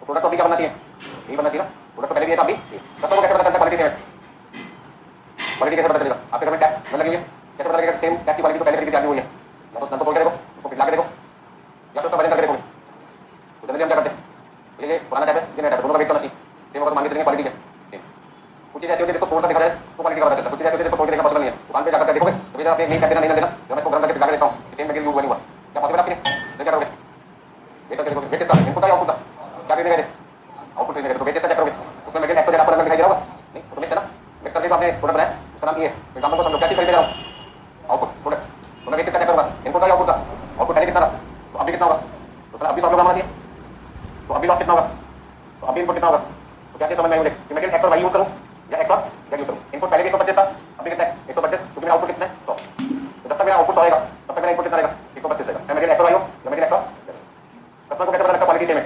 या तो प्रोडक्ट को तोड़ के देखें, तो पॉसिबल नहीं आपके लिए, क्या करना पड़ेगा? बात समझ रहे? तो दो केस आ गए। पहला केस जहाँ पे मेटेरियल एक्स और वाई यूज हो रहा था, दूसरा केस जहाँ पे मेटेरियल जेड में बंद हो गया, सब्स्टिट्यूट मेटेरियल कौन सा मिला? अब दिक्कत ये है कि आउटपुट का वेट आपको सेम रखना पड़ेगा। आउटपुट यदि सेम रखोगे तो लॉस अपने आप ही सेम आएगा, यदि लॉस सेम आएगा आउटपुट सेम आएगा तो आपका इनपुट ऑटोमेटिकली क्या हो गया? सेम हो जाएगा। आउटपुट 100 का 25% 25, तो इनपुट कितना हो गया? 125। आउटपुट पहले भी 100 था, अभी 100 है, तो लॉस पहले भी 25 तभी 25 हो गया, इनपुट वापस घूमकर कितना आ गया? 125 आ गया। तो मैं आपको इस क्वेश्चन में क्या बताना चाहता हूँ कि पहले यहाँ पे रेशियो क्या थी? 1:1 थी। 1:1 का मतलब क्या हुआ? एक्स कितना हुआ और वाई कितना हुआ? यहाँ पे रेशियो कितनी है वही मुझे क्वेश्चन में फाइन। तो रेशियो कैसे पता लगाऊंगा? एक्स की क्वांटिटी पता लगाओ और किसकी क्वांटिटी पता लगाओ? भाई नहीं, भाई मिल रहा होता तो क्वेश्चन नहीं बनता। नहीं भाई मिलना बंद हो गया तभी तो बदलने के लिए करें। ठीक है, अब एक्स की क्वांटिटी कितनी होगी? नहीं पता, ये तो निकालना है। तो एक्स की क्वांटिटी को मान लिया मैंने ई किलोग्राम। कितना मान लिया? क्वांटिटी तो किलोग्राम में चाहिए ना, तो फिर ये वाली क्वांटिटी कितनी आ जाएगी? 125 माइनस ई किलोग्राम, क्योंकि इन दोनों का टोटल कितना होना चाहिए? एक्स और जेड का। एक्स और जेड का टोटल कितना होना चाहिए? 125। यदि एक्स और जेड का टोटल 125 किलोग्राम है, जिसमें एक ई किलोग्राम है, तो दूसरा क्या होगा? बचा हुआ ना, टोटल 125 है, 125 में यदि एक मटेरियल ई किलोग्राम मान लिया तो दूसरा मटेरियल क्या होगा? बचा हुआ मटेरियल होगा ना, 125 माइनस ई। यहाँ तक नोट कर लीजिए फटाफट। कोई दिक्कत इसमें? तो आपका समझिए पॉइंट नंबर 1। पॉइंट नंबर 2 में ध्यान से दीजिए। पॉइंट नंबर 2 में हम बात कर रहे हैं एडजस्टिंग की। एडजस्टिंग का मतलब मटेरियल कौन सा इस्तेमाल हो रहा है? एक्स प्लस वाई, और दूसरा आपके पास है प्रपोज। प्रपोज का मतलब जहाँ पे आप एक्स और वाई की जगह क्या यूज कर रहे हैं? X and Z. अच्छा, मटेरियल कॉस्ट कैसे निकालते हैं? बता सकते हैं मटेरियल कॉस्ट कैसे निकालते हैं? मटेरियल कॉस्ट कैसे निकालते हैं? मटेरियल कॉस्ट मतलब क्या होता है? कॉस्ट ऑफ आउटपुट या cost of input? Cost of input. तो इनपुट यहाँ पर क्या? मटेरियल एक्स और मटेरियल वाई। एक्स कितना भी? एक्स कितना है? तो मटेरियल कॉस्ट कैसे निकालेंगे जल्दी बताओ? मटेरियल कॉस्ट कैसे निकालेंगे? 62.5 इंटू 100 प्लस 62.5 इंटू 60 रुपये, तो 6250 3750 मिलाकर कितना देगा? अच्छा, ये मटेरियल सॉरी एक्स मटेरियल, वो मटेरियल एक्स और वाई। एक्स मटेरियल किस रेट में मिलता है? 100 रुपये पर किलोग्राम, और वाई मटेरियल किस हिसाब से मिलता है? 60 रुपये पर किलोग्राम। अब यदि क्वांटिटी किलोग्राम में रख के रेट आता है तो दोनों को मल्टीप्लाई करके अमाउंट पता चल जाएगा। तो एक्स मटेरियल 100 रुपये के हिसाब से मिलता है और एक्स मटेरियल चाहिए कितना? 62.5 किलोग्राम। तो 62.5 किलोग्राम को 100 रुपये से मल्टीप्लाई किया तो 6250 का मटेरियल कौन सा लगेगा? एक्स। और वाई मटेरियल 62.5 किलोग्राम 60 रुपये के हिसाब से कितने का मिलेगा? 3750। तो X material 6250, Y material 3750, total material कितना लगेगा? 10,000। अब मटेरियल कॉस्ट में प्रोसेसिंग कॉस्ट ऐड कर दो। प्रोसेसिंग कॉस्ट मटेरियल कॉस्ट का, प्रोसेसिंग कॉस्ट मटेरियल कॉस्ट का कितने परसेंट है? क्वेश्चन में लिखा ना processing cost production expenses. Processing cost production expenses दे दो। 10,000 का 50% कितना लगा? बाकी टोटल कॉस्ट कितनी आ गई? प्रॉफिट कितना चाहिए? 1/3 किसका? 15,000 का। उसका सेल वैल्यू 20,000 रखिए। अब मैन्युफैक्चर क्या कहते हैं? सेल वैल्यू पहले भी 20 ही होनी चाहिए, 20 होनी चाहिए। प्रॉफिट भी करना चाहिए। तो हमने अपने मैन्युफैक्चर को क्या बोला? यदि आप सेल वैल्यू सेम रखना चाहते हो, प्रॉफिट भी सेम रखना चाहते हो, तो फिर आपको कॉस्ट भी करनी पड़ेगी। पहले भी आपकी टोटल कॉस्ट 15 थी, आपकी कितनी होगी? 15। अब यदि कॉस्ट सेम रखोगे तो कॉस्ट का ब्रेकअप भी तो करना पड़ेगा, सेम रखना पड़ेगा ना। अब बताओ यहाँ पर मैं मटेरियल कॉस्ट और प्रोसेसिंग कॉस्ट, इसको प्रोडक्शन एक्सपेंसेस कहते हैं, वो 10,000 5 लिखो या कोई और अमाउंट लिखो? क्वेश्चन को ध्यान से समझो। सेल वैल्यू सेम रखती है, प्रॉफिट भी सेम रखना है। तो सेल वैल्यू और प्रॉफिट सेम रखोगे तो कॉस्ट ऑटोमेटिकली क्या आएगी? सेम आएगी, क्योंकि 20 माइनस 5 कितना होते हैं? 15। अब ध्यान रखना, जो भी यहाँ पे मटेरियल कॉस्ट होगी, जो भी यहाँ पे मटेरियल कॉस्ट होगी, उस मटेरियल कॉस्ट का 50% प्रोडक्शन एक्सपेंस है, और उन दोनों का सम कितना है? 15। तो यदि आप इसे एक्स मानते हो, जेड मानते हो, कुछ भी मान लेते हैं, इसका नाम हो गया बी, इसको क्या मानते हो? बी। तो ये बी का होगा ना, तो इन दोनों का सम कितना आएगा? B plus 0.50 B equal to 1.5। तो 1.5 बी कितना हो गया? 15,000। यदि 1.5 बी 15,000 तो बी की वैल्यू कितनी आएगी? 10,000। बी की वैल्यू कितनी आएगी? 10,000। तो उसका मतलब यहाँ पे देखो 10,000 10,000 का 50% कितना हुआ? 5 है। इतना है, जबरदस्ती आपका टाइम पास किया, इसकी जरूरत नहीं। तो सोचो 2 मिनट के लिए, यदि सारी चीजें सेम है तो उसका ब्रेकअप भी ऑटोमेटिकली क्या होगा? सेम ही होगा ना। अब बोला क्या करें? मैं आपको समझाने की कोशिश कर रहा हूँ कि ये 10,000 क्लियर होगा आपको। और सबसे पहले पॉइंट रिपीट करते हैं, जब मैं मटेरियल एक्स और वाई का इस्तेमाल करके प्रोडक्ट बना रहा था, उस समय एक्स मटेरियल 62.5 किलोग्राम था, वाई मटेरियल कितना था? 62.5 किलोग्राम, और दोनों का रेट 100 रुपये कितना देता है क्वेश्चन में? 60 रुपये। तो मटेरियल कॉस्ट को निकालने के क्वांटिटी को रेट से क्या करते हैं? मटेरियल को क्वांटिटी 62.5 किलोग्राम, 62.5 किलोग्राम में रेट कितना? 100 रुपये और 60 रुपये। तो एक्स मटेरियल 6,250 रुपये का यूज हो रहा था, वाई मटेरियल 3,750 रुपये का यूज हो रहा था, टोटल मटेरियल कॉस्ट कितनी आ गई? 10,000। 10,000 का प्रोडक्शन एक्सपेंस, 50% कितना है? 5,000। टोटल कॉस्ट कितनी है? 15। 15 का 1/3 5,000। सेल वैल्यू कितनी आ गई? 20। अब ये कहते हैं कि मटेरियल एक्स मिलना बंद हो गया, की जगह कौन सा मटेरियल मिलता है? जेड। और हमारी कंडीशन क्या है?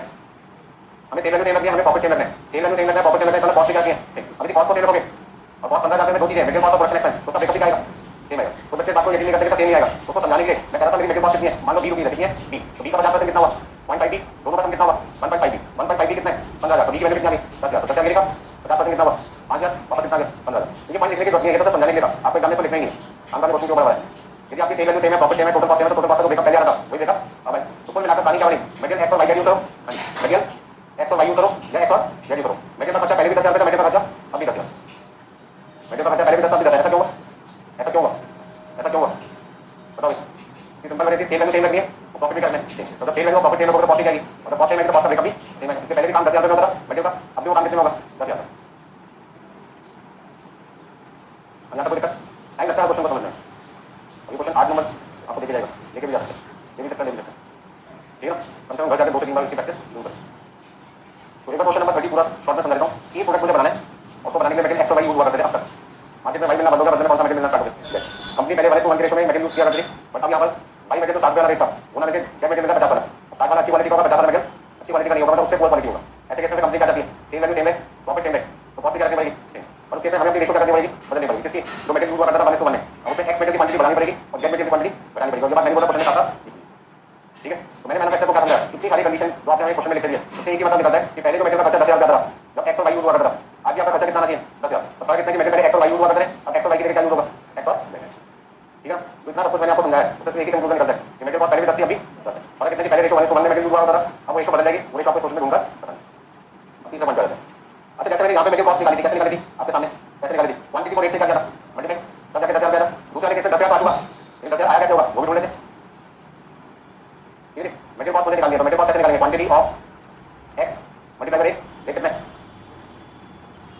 Quantity of Z material rate कितना था 50 रुपये, मैंने बोला तो मटेरियल कॉस्ट हम ऑलरेडी निकाल चुके हैं कितने रुपये, 10,000 निकालेंगे हम 10,000 रुपये।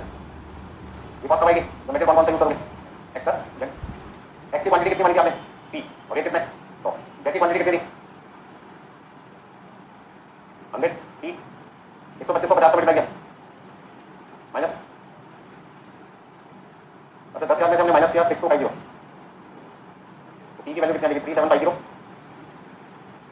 70। अच्छा पी क्या था, क्वांटिटी ऑफ मटेरियल एक्स, मतलब मटेरियल एक्स कितना आ गया 75, मटेरियल एक्स की क्वांटिटी 75 है, तो मटेरियल जेड की क्वांटिटी कितनी होगी 125 माइनस 75, 50 आ गया ना, रेशो आ गई 75 और 50 रेशो कितनी होगी, तो ये आपका आंसर है 3:2। तो जो मटेरियल आपका 1:1 के रेशो में इस्तेमाल हुआ करता था, अब वो रेशो आपको बदलनी पड़ेगी, क्योंकि मटेरियल वाई मिलना बंद होगा, बदले में घटिया मटेरियल जेड खरीदोगे, तो क्वालिटी सेम मेंटेन करोगे, तो घटिया मटेरियल की क्वांटिटी घटाओ और बढ़िया क्वालिटी की मटेरियल की क्वांटिटी क्या होगी बढ़ानी पड़ेगी। वैसे में एक्स बढ़िया क्वांटिटी है, बढ़ाना पड़ा, और जेड घटाना पड़ा, तो सॉल्यूशन में क्या लिखेंगे, quantity of material X equal to 75 kilogram, 75 समझ में ना, क्वांटिटी ऑफ मटेरियल एक्स क्या माना था, तो पी का मतलब 75 किलोग्राम, और quantity of material Z 125 minus P kilogram, 125 minus 75, therefore ratio of material X and Z equal to 70:50, क्या कह सकते हो, दोबारा सुनाऊंगा इस पॉइंट को। इस क्वेश्चन में सबसे गंदा पॉइंट क्या था, सबसे गंदा पॉइंट था कि मुझे आउटपुट नहीं देता था, वो ढूंढना था, उसमें मैंने अपनी मर्जी से कितना मान लिया 100, ठीक है ना। 100 की जगह 1000 मानोगे तो भी आंसर 3:2 आएगा, 1000 की जगह 10,000 मानोगे तो भी आंसर कितना आएगा 3:2, ठीक है।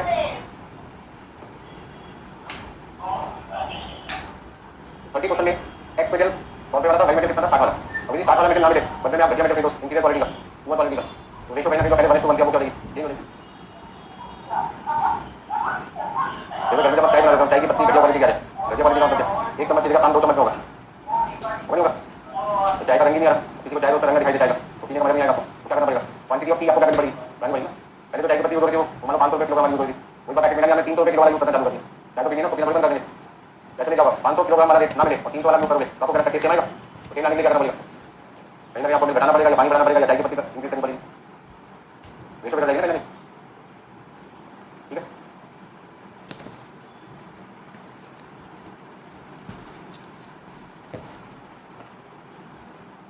हो गया था सबका, चलिए नेक्स्ट देखिए 9 क्वेश्चन नंबर 9, आज की क्लास के जितने क्वेश्चन है सब एग्जाम में आए हैं, 2-3 बार। क्वेश्चन नंबर 9, तो आज की क्लास अच्छे क्वेश्चन के नाम ऐसे कैसे, ठीक है, अच्छे क्वेश्चन मतलब हर क्वेश्चन है कुछ नया सीखने को मिलेगा।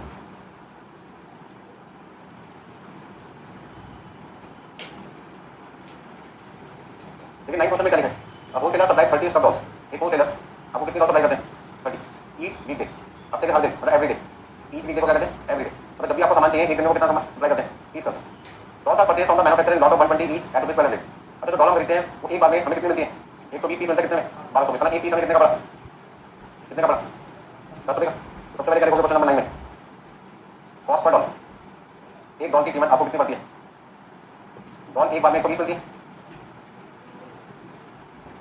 ठीक है, तो एक डॉलर की कीमत कितनी आ गई आपके पास 10 रुपये। Every order incurs handling charge 60 and किराया कितना लगता है 250 पर लॉट, मैंने आपको पहले भी कहा था पर लॉट या पर ऑर्डर कोई खर्चा देखा तो कौन सा बन जाता है, कौन सा बन जाता है कॉस्ट पर ऑर्डर, हर ऑर्डर को प्लेस करने पर हैंडलिंग चार्ज 60 रुपये लगता है, और किराया कितना लगता है 250, मतलब आपका खर्चा कितना है 310 रुपये। Multiple and fractional lots can also be order, मतलब आप फ्रैक्शन में भी सामान मंगवा सकते हैं। ऐसा क्वेश्चन लिखा है ना भी लिखा था तो हम क्या करते हैं ये हम लेके चलते हैं कि सप्लायर से फ्रैक्शन में भी सामान मंगाएंगे वो हमें देगा। And all orders are filled the next day, जब भी सामान मंगाते हैं अगले दिन आपको सामान मिल जाता है। द इंक्रीमेंटल कॉस्ट इज 60 पैसे per year to store a doll in inventory. एक डॉल को एक साल रखने का खर्चा कितना है? कैरिंग कॉस्ट कितनी आती है आपकी?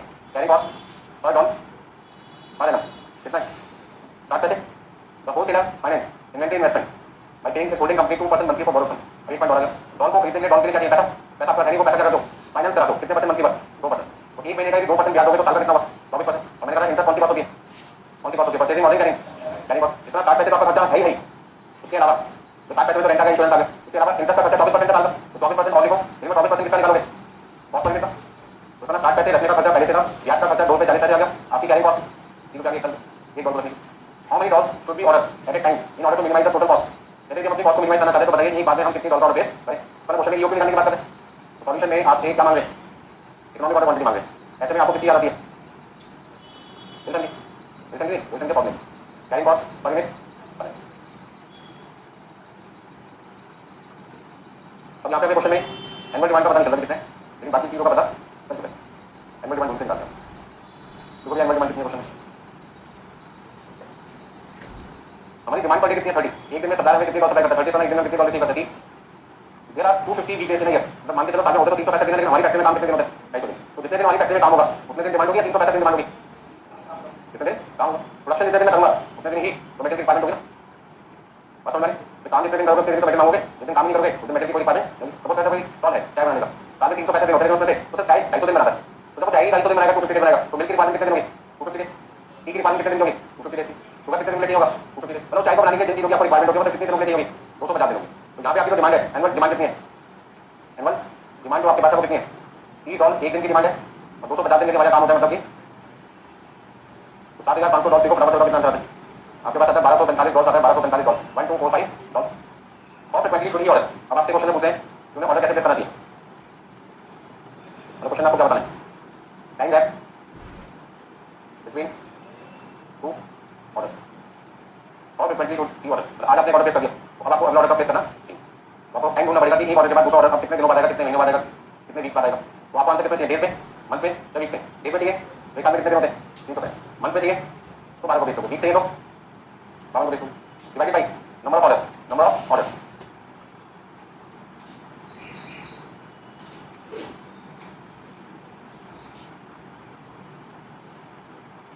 आंसर यदि डेज में चाहिए तो 365 लिख लो, मंथ में चाहिए तो 12 महीने होते हैं, और यदि वीक्स में चाहिए तो 12। तो आपको क्वेश्चन में क्या चाहिए? सबसे पहले क्या चाहिए इसमें? नंबर ऑफ ऑर्डर्स कैसे निकालते हैं? उसका फॉर्मूला आपको पता है, annual demand divide by order quantity. तो एनुअल डिमांड 7500, ऑर्डर क्वांटिटी कितना है? 7500 को 1245 डिवाइड करो, आपके पास अप्रॉक्सिमेटली कितना आएगा? 6 ऑर्डर आ जाएंगे। अब आप आंसर किसमें चाहते हैं? आपकी मर्जी। यदि मैं 365 को डिवाइड करता हूँ 6 से, 365 डिवाइड बाई 6 कितना आएगा? 60.83, 60.83 को कर सकते हैं। 61 इसका आज आपने ऑर्डर प्लेस किया तो नेक्स्ट ऑर्डर आपको कितने दिन के बाद करना है? 61 डेज कंप्लीट होने के बाद करना है, ठीक है ना। यदि मैं 12 को 6 से डिवाइड करता हूँ तो मैं कहूँगा 2 मंथ्स। आज आपने ऑर्डर प्लेस किया है तो हमें ऑर्डर प्लेस करना है 2 महीने के बाद, ठीक है जी। और यदि हम वीक्स की बात करें तो 52 को डिवाइड करो 6 से तो 8.67 वीक्स आ गए। राउंड अप करके अप्रॉक्सिमेटली कितना लिख सकते हो? 9 वीक्स लिख सकते हो। तो मेरे हिसाब से बेटर क्या रहेगा? बोलना सबसे आसान रहेगा 2 मंथ्स। आपकी मर्जी, आप अपना आंसर डेज में देना चाहते हैं, मंथ में देना चाहते हैं, वीक्स में देना चाहते हैं, ठीक है ना। हमने बोला आपकी हाइट कितनी है? कोई कहता है 5 फुट 6 इंच, कोई कहता है कितने सेंटीमीटर, ठीक है ना। तो मीटर में हाइट बताते हैं, सेंटीमीटर में बताते हैं, तो स्क्वायर फीट में मतलब खाली फीट में बताते हैं, 5 फुट 6 इंच, इंच और फीट दोनों यूज करते हैं। बताने तो सारे लोग अपनी हाइट बताना चाहते हैं, लेकिन सबका बताने का तरीका अलग अलग होगा। तो मोर एक्यूरेट आंसर काम है सेंटीमीटर, उसमें डिफरेंस क्या आएगा? कम से कम आएगा। फर्स्ट क्वेश्चन में क्या पूछे? Next order should be place after 2 months. और फ्रीक्वेंटली शुड ही ऑर्डर का मतलब है नेक्स्ट ऑर्डर का प्लेस करना है आफ्टर 2 मंथ्स।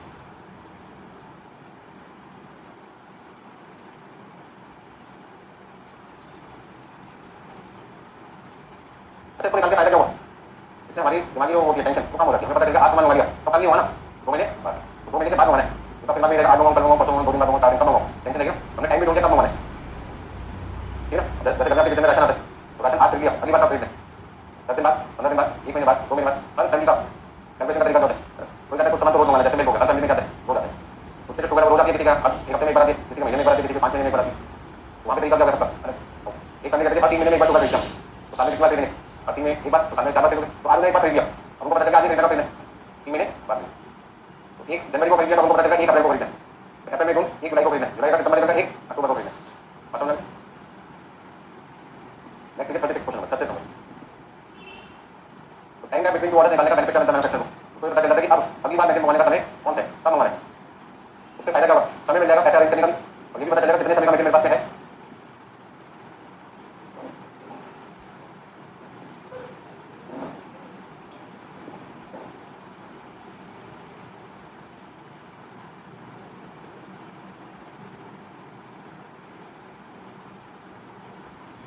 क्वेश्चन नंबर 36 ये भी एक अच्छा क्वेश्चन है, काफी तक वैसे जैसे आपने 9 क्वेश्चन अभी किया। क्वेश्चन नंबर 36 क्वेश्चन में क्या लिखा हुआ दिखाई दे रहा है, company manufacture product from raw material which is purchased at ₹60 per kilogram. एक मटेरियल हम खरीदते हैं कितने रुपए के हिसाब से, ₹60 पर किलोग्राम के हिसाब से खरीदते हैं। इसकी हैंडलिंग कॉस्ट ₹360 पर ऑर्डर, और किराया कितना लगता है ₹390 पर ऑर्डर। इसमें सबसे पहले हमें क्वेश्चन में क्या चीज मिल गई, कॉस्ट ऑफ रॉ मटेरियल पर किलोग्राम। 1 किलोग्राम मटेरियल कितने का मिलता है, ₹60 का। फिर हमें क्वेश्चन में कॉस्ट पर ऑर्डर भी बता दिया, कॉस्ट पर ऑर्डर हमें कितना बताया गया, ₹360 प्लस ₹390 360 प्लस 390 कितना लिखूं, 750 750 आ गया सब में। हैंडलिंग चार्जेस प्लस फ्रेट दोनों जोड़ दिया हमने। कैरिंग कॉस्ट कितनी है आपकी, 50 पैसे पर kilogram per month. Carrying cost per kilogram हमें पर मंथ से लेकर हमें क्या चाहिए पर एनम, तो मंथ को एनम में कन्वर्ट करने के लिए आपको 12 से करना पड़ेगा, कितना देगा 6 देगा। इन एडिशन इसके अलावा cost of working capital finance on the investment in inventory of raw materials 9 पर किलोग्राम। कहते हैं इसके अलावा मतलब 6 तो बचा ही रखने का, 6 तो बचा ही रखने का। इसके अलावा वर्किंग कैपिटल मतलब जो पैसा आपने रॉ मटेरियल को स्टोर करके रखा है उसका फाइनेंस का खर्चा कितना, फाइनेंस का इंटरेस्ट, फाइनेंस का दूसरा नाम कहते हैं इंटरेस्ट, इंटरेस्ट का खर्चा कितना है ₹9 पर किलोग्राम, तो 9 जोड़ दो, आपकी कैरिंग कॉस्ट पहले 6 रुपए थी, 9 बढ़ने से 15 रुपए देगी, ठीक है ना। एनुअल प्रोडक्शन कितनी है, प्रोडक्शन रॉ मटेरियल की होती है, फिनिश गुड्स की होती है, फिनिश गुड। तो उसमें एनुअल डिमांड किसकी रखी है, एनुअल डिमांड किसकी रखी है, फिनिश गुड। तो मुझे किसकी चाहिए, रॉ मटेरियल। तो annual demand of raw material मुझे चाहिए, और मुझे एनुअल डिमांड किसकी रखी है, तो मुझे इसे कन्वर्जन रेट से क्या करना पड़ेगा, मल्टीप्लाई करना पड़ेगा, ठीक है ना। कन्वर्जन रेट कैसे निकालेंगे, क्वेश्चन लिखा है 2.5 यूनिट बनाने में 1 किलोग्राम मटेरियल लगता है, 2.5 यूनिट बनाने में 1 किलोग्राम मटेरियल लगता है। मुझे 1 यूनिट बनाने में कितना मटेरियल चाहिए, तो कैसे पता लगाएंगे, 1 लाख यूनिट बनाने में कितना मटेरियल लगता है ये पता लगाना है। और मुझे क्वेश्चन में बता रखा है 2.5 यूनिट बनाने में कितना मटेरियल लगता है, तो यदि 2.5 यूनिट बनाने में 1 किलोग्राम मटेरियल लगता है तो 1 लाख यूनिट बनाने में कितना मटेरियल लगता है, तो उसका annual demand of raw material कितनी आ गई, 40,000 किलोग्राम। कैलकुलेट ईओक्यू, सबसे आसान पॉइंट है ईओक्यू। इस मतलब किसी क्वेश्चन में पहला पॉइंट ईओक्यू पूछे तो आपको 4 डाला जाता है, 4 डालने का मतलब आपको ध्यान में फंसाया जाता है, एक बार क्वेश्चन में फंस जाओ, अभी दूसरे तीसरे पॉइंट को पढ़ते रहो पढ़ते रहो पढ़ते रहो। तो ए पॉइंट में सबसे पहले हमसे क्या पूछा, हमने कहा 2 into annual demand into cost per order,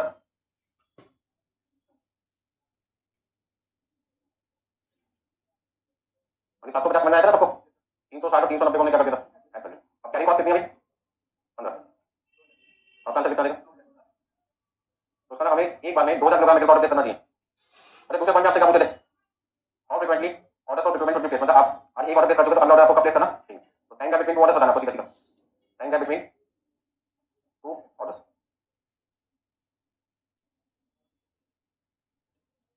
एक साल में कितने दिन होते हैं, 365, क्या 360 लिख सकता हूँ मैं, क्या मैं 360 लिख सकता हूँ, हाँ लिख सकता हूँ। देखो दो तरीके के डेज होते हैं, actual working days, actual days हो गए 365 और एवरेज होते हैं 360। एक्चुअल डेज कितने होते हैं, एक्चुअल 365। आपको पूछा एक साल में कितने दिन होते हैं, आप क्या करो 365। लेकिन आपसे बोला एक महीने में 30 दिन मान के चलो, एक महीने में 30 दिन मान के चलो, एज्यूम करके चलो एक महीने में 30 दिन होते हैं, 30 डेज होते हैं, तो साल में कितने महीने 12। तो उस केस में फिर नंबर ऑफ डेज कितने बनेंगे 360। तो एक्चुअल बेसिस पे 365 डेज होते हैं और एज्यूम बेसिस पे 360, ठीक है। तो आप 365 भी ले सकते हैं, एग्जाम में 360 भी ले सकते हैं, आपको डिपेंड करता है। मैंने 365 लिख दिया, divide by number of orders. Number of orders ढूंढने पड़ेंगे मुझे, नंबर ऑफ ऑर्डर्स कितने, नंबर ऑफ ऑर्डर निकालेंगे, annual demand divide by order quantity, मतलब कि 40,000 divide by equal to 20 orders. इसको ना मैं 20 ऑर्डर प्लेस करता हूँ, 20 ऑर्डर प्लेस करता हूँ कितने साल में, एक साल में। एक साल में कितने दिन होते हैं 365 दिन। आप ऐसे कहो 365 दिनों में कितने ऑर्डर प्लेस करें, 365 दिनों में हमने कितने ऑर्डर प्लेस किए, या ऐसा बोलो सर 20 ऑर्डर प्लेस करने में कितना समय लगा, तो मुझे यदि एक ऑर्डर प्लेस करना है तो कितना समय लगेगा 18 बाई 18 डेज लिख दिया हमने, ठीक है। तो 20 ऑर्डर को प्लेस करने में 365 दिन लगते हैं, तो एक ऑर्डर को प्लेस करने में कितने दिन लगते हैं 18.25 मतलब अप्रॉक्सीमेटली हमने कितना दिया 18 दिन, ठीक है। अच्छा 18.25 डेज को आप ऐसे देख सकते हो, एक दिन में कितने घंटे होते हैं 24 घंटे, तो आप कह सकते हो 18 दिन पूरे और 0.25 का मतलब क्या होगा 1/4, 0.25 का मतलब क्या होता है 1/4, तो 24 का 1/4 कितना होता है 6 घंटे, 18 दिन 6 घंटे भी बोल सकते हो, ठीक है। यहाँ पे आप देखेंगे 365 डिवाइड बाई 20 इक्वल टू 18.25, जैसे हमने राउंड अप करके कितना दिया। तो आज आपने एक ऑर्डर प्लेस कर दिया तो 18 दिन पूरे होने के बाद 19वें दिन आपको दूसरा ऑर्डर प्लेस करना है। यदि पहला ऑर्डर 1 तारीख को गया तो दूसरा ऑर्डर 18 दिन पूरे होने के बाद कौन से दिन करना है, ठीक है। 19 का मतलब 18 दिन पूरे हो गए ना, सी पार्टनर को क्या पूछना है सी पार्टनर सी पार्टनर से क्या पूछ रहे हैं if the company proposes to rationalize placement of orders on quarterly basis company आपको क्वार्टरली बेसिस पर ऑर्डर प्लेस करने की बात करें क्वार्टरली बेसिस का मतलब एक साल में कितने ऑर्डर होते हैं चार तो इसका मतलब अभी एग्जिस्टिंग की बात करें तो हम ऑर्डर क्वांटिटी कितनी हमारी यदि कोई ऑर्डर क्वांटिटी नहीं डायरेक्ट होती तो हम क्या मान के चलते हैं यूक्यू मान के चलते हैं मतलब कि 2000 यूनिट्स करते हैं 2000 किलोग्राम देते हैं वैसे में हमारे नंबर ऑफ ऑर्डर्स कितने थे 20 से 20 कैसे निकाला 40,000 डिवाइड बाई हमारे ऑर्डर कितने थे अब प्रपोजल क्या है या ऑर्डर क्वार्टरली बेसिस पे करो मतलब क्वार्टरली बेसिस का मतलब 20 ऑर्डर की जगह कैसे करो 4 ऑर्डर करो और मैंने कहा 4 ऑर्डर का मतलब क्या हुआ 4 ऑर्डर का मतलब क्या हुआ 40,000 किलोग्राम मटेरियल मुझे कितनी बार में खरीदना पड़ेगा तो एक बार में कितना खरीदना पड़ेगा सीधा सीधा क्वेश्चन में बोलना चाहिए कि 2000 की जगह कितना खरीदो तो ऐसे ना बोल के मैंने घुमा दिया क्या घुमा दिया या क्वार्टरली बेसिस पे ऑर्डर बेस करो तो क्वार्टरली बेसिस पे ऑर्डर बेस करने का मतलब 20 ऑर्डर से किस पे शिफ्ट करो 4 अब यदि 20 से 4 पे जाएंगे तो आपको मटेरियल 2000 की जगह कितना खरीदना पड़ेगा कैसे सारे लोग जानते हैं सारे मतलब मैं भी और आप भी क्या जानते हैं कि सबसे कम कॉस्ट किस आएगी 2000 की ईओक्यू पे सबसे कम कॉस्ट किस आएगी ईओक्यू पर अभी तो मैं ईओक्यू से शिफ्ट होऊंगा शिफ्ट करना चेंज करूंगा अपना ऑर्डर क्वांटिटी तो मेरी कॉस्ट क्या होगी बढ़ेगी मुझे ये भी पता मेरी कॉस्ट बढ़ेगी तो क्या काम करूंगा मैं देखो कहते करो क्वेश्चन क्या कहते हैं करो कहां पे लिखा है सब देखो what percentage of discount in the price of raw material should be negotiated वो कहते हैं आप 2000 से किस पे जाओ 10,000 पे तो आपकी कॉस्ट क्या होगी बढ़ेगी कॉस्ट बढ़ेगी तो कितने रुपए की कॉस्ट बढ़ेगी उतने रुपए का मांग लो डिस्काउंट मांग लो नुकसान 40,000 मान लो तो डिस्काउंट कितना मांग लो 40,000 नुकसान यदि 5,000 तो डिस्काउंट कितना मांग लो नो लॉस नो प्रॉफिट करोगे तो जितना नुकसान होगा उतने फायदा होगा तो नो लॉस नो प्रॉफिट बना नुकसान भी 10 रुपए का फायदा भी 10 का घर से चले 10 रुपए का नोट होगा आपका पूरी क्लास में 10 होगा कितने रुपए का नुकसान 10 का जैसे क्लास से बाहर निकले सीधे 10 रुपए दे दिखाइए आपको क्या लगेगा मेरी वाली 10 थे उठाइए फटाफट से फायदा कितने का हुआ 10 का नुकसान कितने का 10 का अब क्या करोगे जो खोया वो पाया खोया इक्वल टू कुछ खोया नहीं कुछ पाया नहीं टाइम पास हो गया लाइफ का एक जगह गिरा दूसरी जगह से उठाया ठीक है तो लास्ट में मैंने क्या कहा ये बताइए कितना डिस्काउंट नेगोशिएट करना चाहिए कितना डिस्काउंट मांगना चाहिए मांगने का मतलब क्या है हम यहाँ पे 2000 से किस पे शिफ्ट होना चाहते हैं 10,000 तो हमें ये भी पता है कि हमारी कॉस्ट क्या होगी बढ़ेगी फिर भी हम ये काम करते हैं क्यों करते हैं हम सप्लाई को क्या बोलेंगे यार ऐसा करने से हमें नुकसान होगा मैन्युफैक्चर करना कंपनी किसके पास गई सप्लाई के पास यदि मैं 2000 किलोग्राम की जगह आपसे 10,000 किलोग्राम खरीदूंगा तो इसमें कॉस्ट क्या होगी बढ़ेगी मुझे नुकसान होगा मुझे चिंता मत करो जितना नुकसान होगा उतना मांगो मुझसे डिस्काउंट मांग लो यदि मैं अपना डिस्काउंट आपको दे दूंगा तो फिर आप 2000 से किस पे शिफ्ट हो जाना 10,000 ठीक है तो यहाँ पे सबसे पहले कॉस्ट पर किलोग्राम कितना था यहाँ तो 60 रुपए था यहाँ मुझे नहीं पता क्या ये 60 रुपए रहेगा 60 से कम होगा 60 रहेगा 60 से कम होगा या 60 से ज्यादा होगा कम क्यों होगा तभी तो डिस्काउंट मांगने जा रहे हैं भाई 2000 से 10,000 पे शिफ्ट होने का मतलब क्या है 2000 से 10,000 पे शिफ्ट होने का मतलब आप ईओक्यू को छोड़ के जा रहे हैं और आपको पता है ईओक्यू पे कॉस्ट सबसे कम है और यदि सबसे कम वाली कॉस्ट को छोड़ के जा रहे हैं दूसरे पे जा रहे हो तो कॉस्ट क्या होगी अरे तो क्यों ऐसा कर रहा था नुकसान कर नहीं रहे जो नुकसान होना था उतना हम डिस्काउंट के फॉर्म में ले लेंगे फायदे और जितना नुकसान होगा उतना डिस्काउंट के फॉर्म में फायदा मिल जाए तो नुकसान और फायदा बराबर हो जाएगा तो हम अपना 2000 से किस पे शिफ्ट हो जाएंगे 10,000 पॉइंट कितना डिस्काउंट मांगे 1 रुपए का 2 रुपए का 10 रुपए का 20 रुपए का कितने का डिस्काउंट मांगे हमें नहीं पता पर हमने सोच लिया यदि ये सामान हमें 60 की जगह कितने में मिल जाए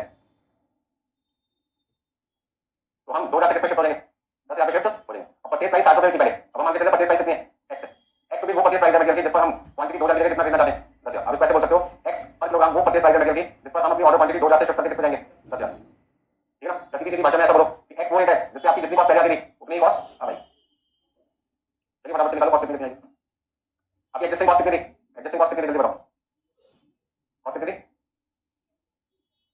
अभी टोटल कॉस्ट कैसे निकालोगे total material cost adjusting total material cost किस पे अच्छा परचेज प्राइस सेम है क्या नहीं इसका परचेज प्राइस डिफरेंट है मतलब परचेजिंग कॉस्ट कंसीडर करनी पड़ेगी तो परचेजिंग कॉस्ट कितनी आएगी परचेजिंग कॉस्ट कितनी आएगी annual demand into cost of material plus annual demand divided by order quantity into cost per order कितना था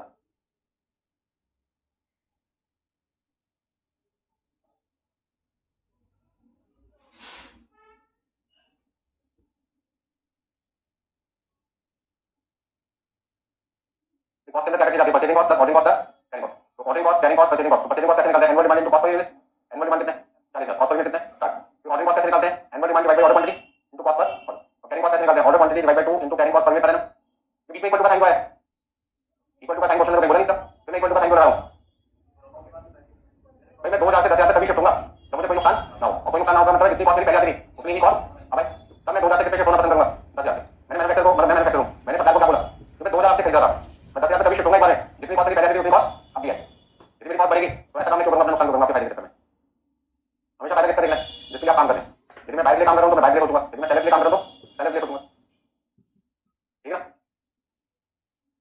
तो हम पूरे चैप्टर में किस लिए काम करते हैं बाइक मैन्युफैक्चर के उसको कितना सामान खरीदना चाहिए बार में क्या वो 2000 से 10,000 पे शिफ्ट हो या ना हो मैंने होना चाहिए बता तब आपको कोई नुकसान ना हो कोई नुकसान कब होगा जितनी कॉस्ट पहले आती थी उतनी कॉस्ट अब दूसरा सॉल्व करके बताइए कितना कितना होगी पहले आपकी मटेरियल कॉस्ट थी 24 लाख ऑर्डरिंग कॉस्ट कितनी थी कैरिंग कॉस्ट कितनी थी सेम क्यों आ रही है? क्योंकि आप इस पे काम कर रहे थे योगी।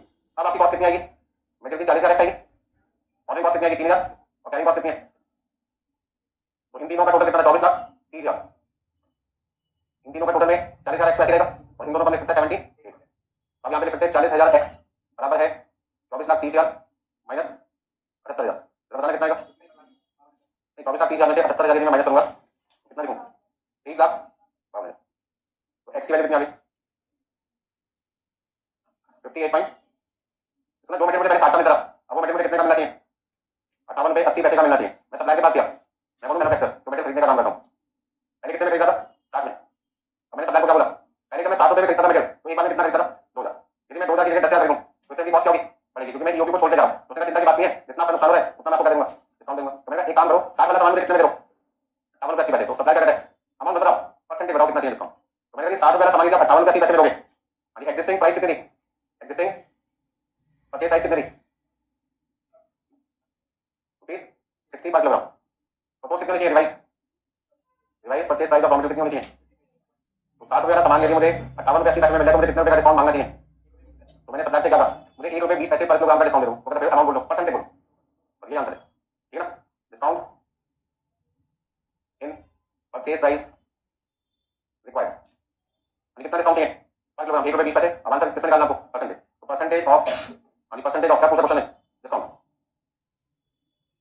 Percentage of discount in the price of raw material, raw material required equal to discount per kilogram कितना है? Discount per KG divided by existing price per KG. ET का मतलब एग्जिस्टिंग प्राइस। तो पहले आपको सामान कितने में मिलता था, अब आपको 60 रुपए कितने रुपए का डिस्काउंट चाहिए? कितना देगा? तो सप्लायर से हम क्या करें? ज्यादा नहीं से कितना डिस्काउंट दे दो? 2%। तो हम 2,000 किलोग्राम की जगह सामान आपसे कितना खरीदेंगे? 10,000 खरीदेंगे। जहाँ मेरे नंबर ऑफ ऑर्डर 20 होते थे, अब नंबर ऑफ ऑर्डर कितना देंगे? 4, पर उसके सप्लायर से मुझे कितना डिस्काउंट दे? 2%। अच्छा 2% पे तो नो लॉस नो प्रॉफिट है, और यदि 2 की जगह पे 3% या 4% या 5% डिस्काउंट मिल जाए तो बढ़िया आ जाएगा लाइफ में। 2% पे तो नो लॉस नो प्रॉफिट है ना, लेकिन यदि 2 से ज्यादा डिस्काउंट मिल जाए तो जितना ज्यादा डिस्काउंट एक्स्ट्रा मिलेगा सारा का सारा मिलेगा, आएगा। तो मिनिमम डिस्काउंट कितना होना चाहिए? 2%, maximum equal to cost price, free में मिल जाएगा हमें, वो मिलेगा नहीं। नंबर से इस क्वेश्चन में जो सी पार्ट है, जैसे 8 नंबर का क्वेश्चन आएगा तो पहला 2 नंबर, दूसरा 2 नंबर और तीसरा पार्ट कितने का? 4 नंबर। तो 4 नंबर के लिए तो मेहनत तो करनी पड़ेगी। क्वेश्चन में सी पार्ट में को क्या पूछा था आपसे? आप 2,000 किलोग्राम पे काम कर रहे हैं, अब 2,000 की जगह किस पे जाओ? 10,000 पे। हमने कहा यदि हम ऐसा करते तो हमारी कॉस्ट क्या होगी? बढ़ेगी। तो जितनी कॉस्ट बढ़ेगी उतने रुपए का डालेंगे डिस्काउंट दे दो। तो जो सामान हमें पहले 60 में मिलता था, यदि वो सामान हमें वो मटेरियल 58.8 रुपीस के हिसाब से मिलना स्टार्ट हो जाए तो हम अपनी क्वांटिटी 2,000 से किस पे शिफ्ट हो जाएंगे? 10,000। तो सप्लायर कहता है आप बार-बार अमाउंट बता रहे हो, मैं आपसे क्या पूछ रहा हूं? परसेंटेज। तो मैंने कहा सीधा-सीधा ये बोलो 2% करेगा हमें डिस्काउंट, तो हम अपनी क्वांटिटी 2,000 से किस पे शिफ्ट हो जाएंगे? 10,000 हो जाएंगे। मतलब नंबर ऑफ ऑर्डर 20 से घटकर कितना देंगे? 4 देंगे।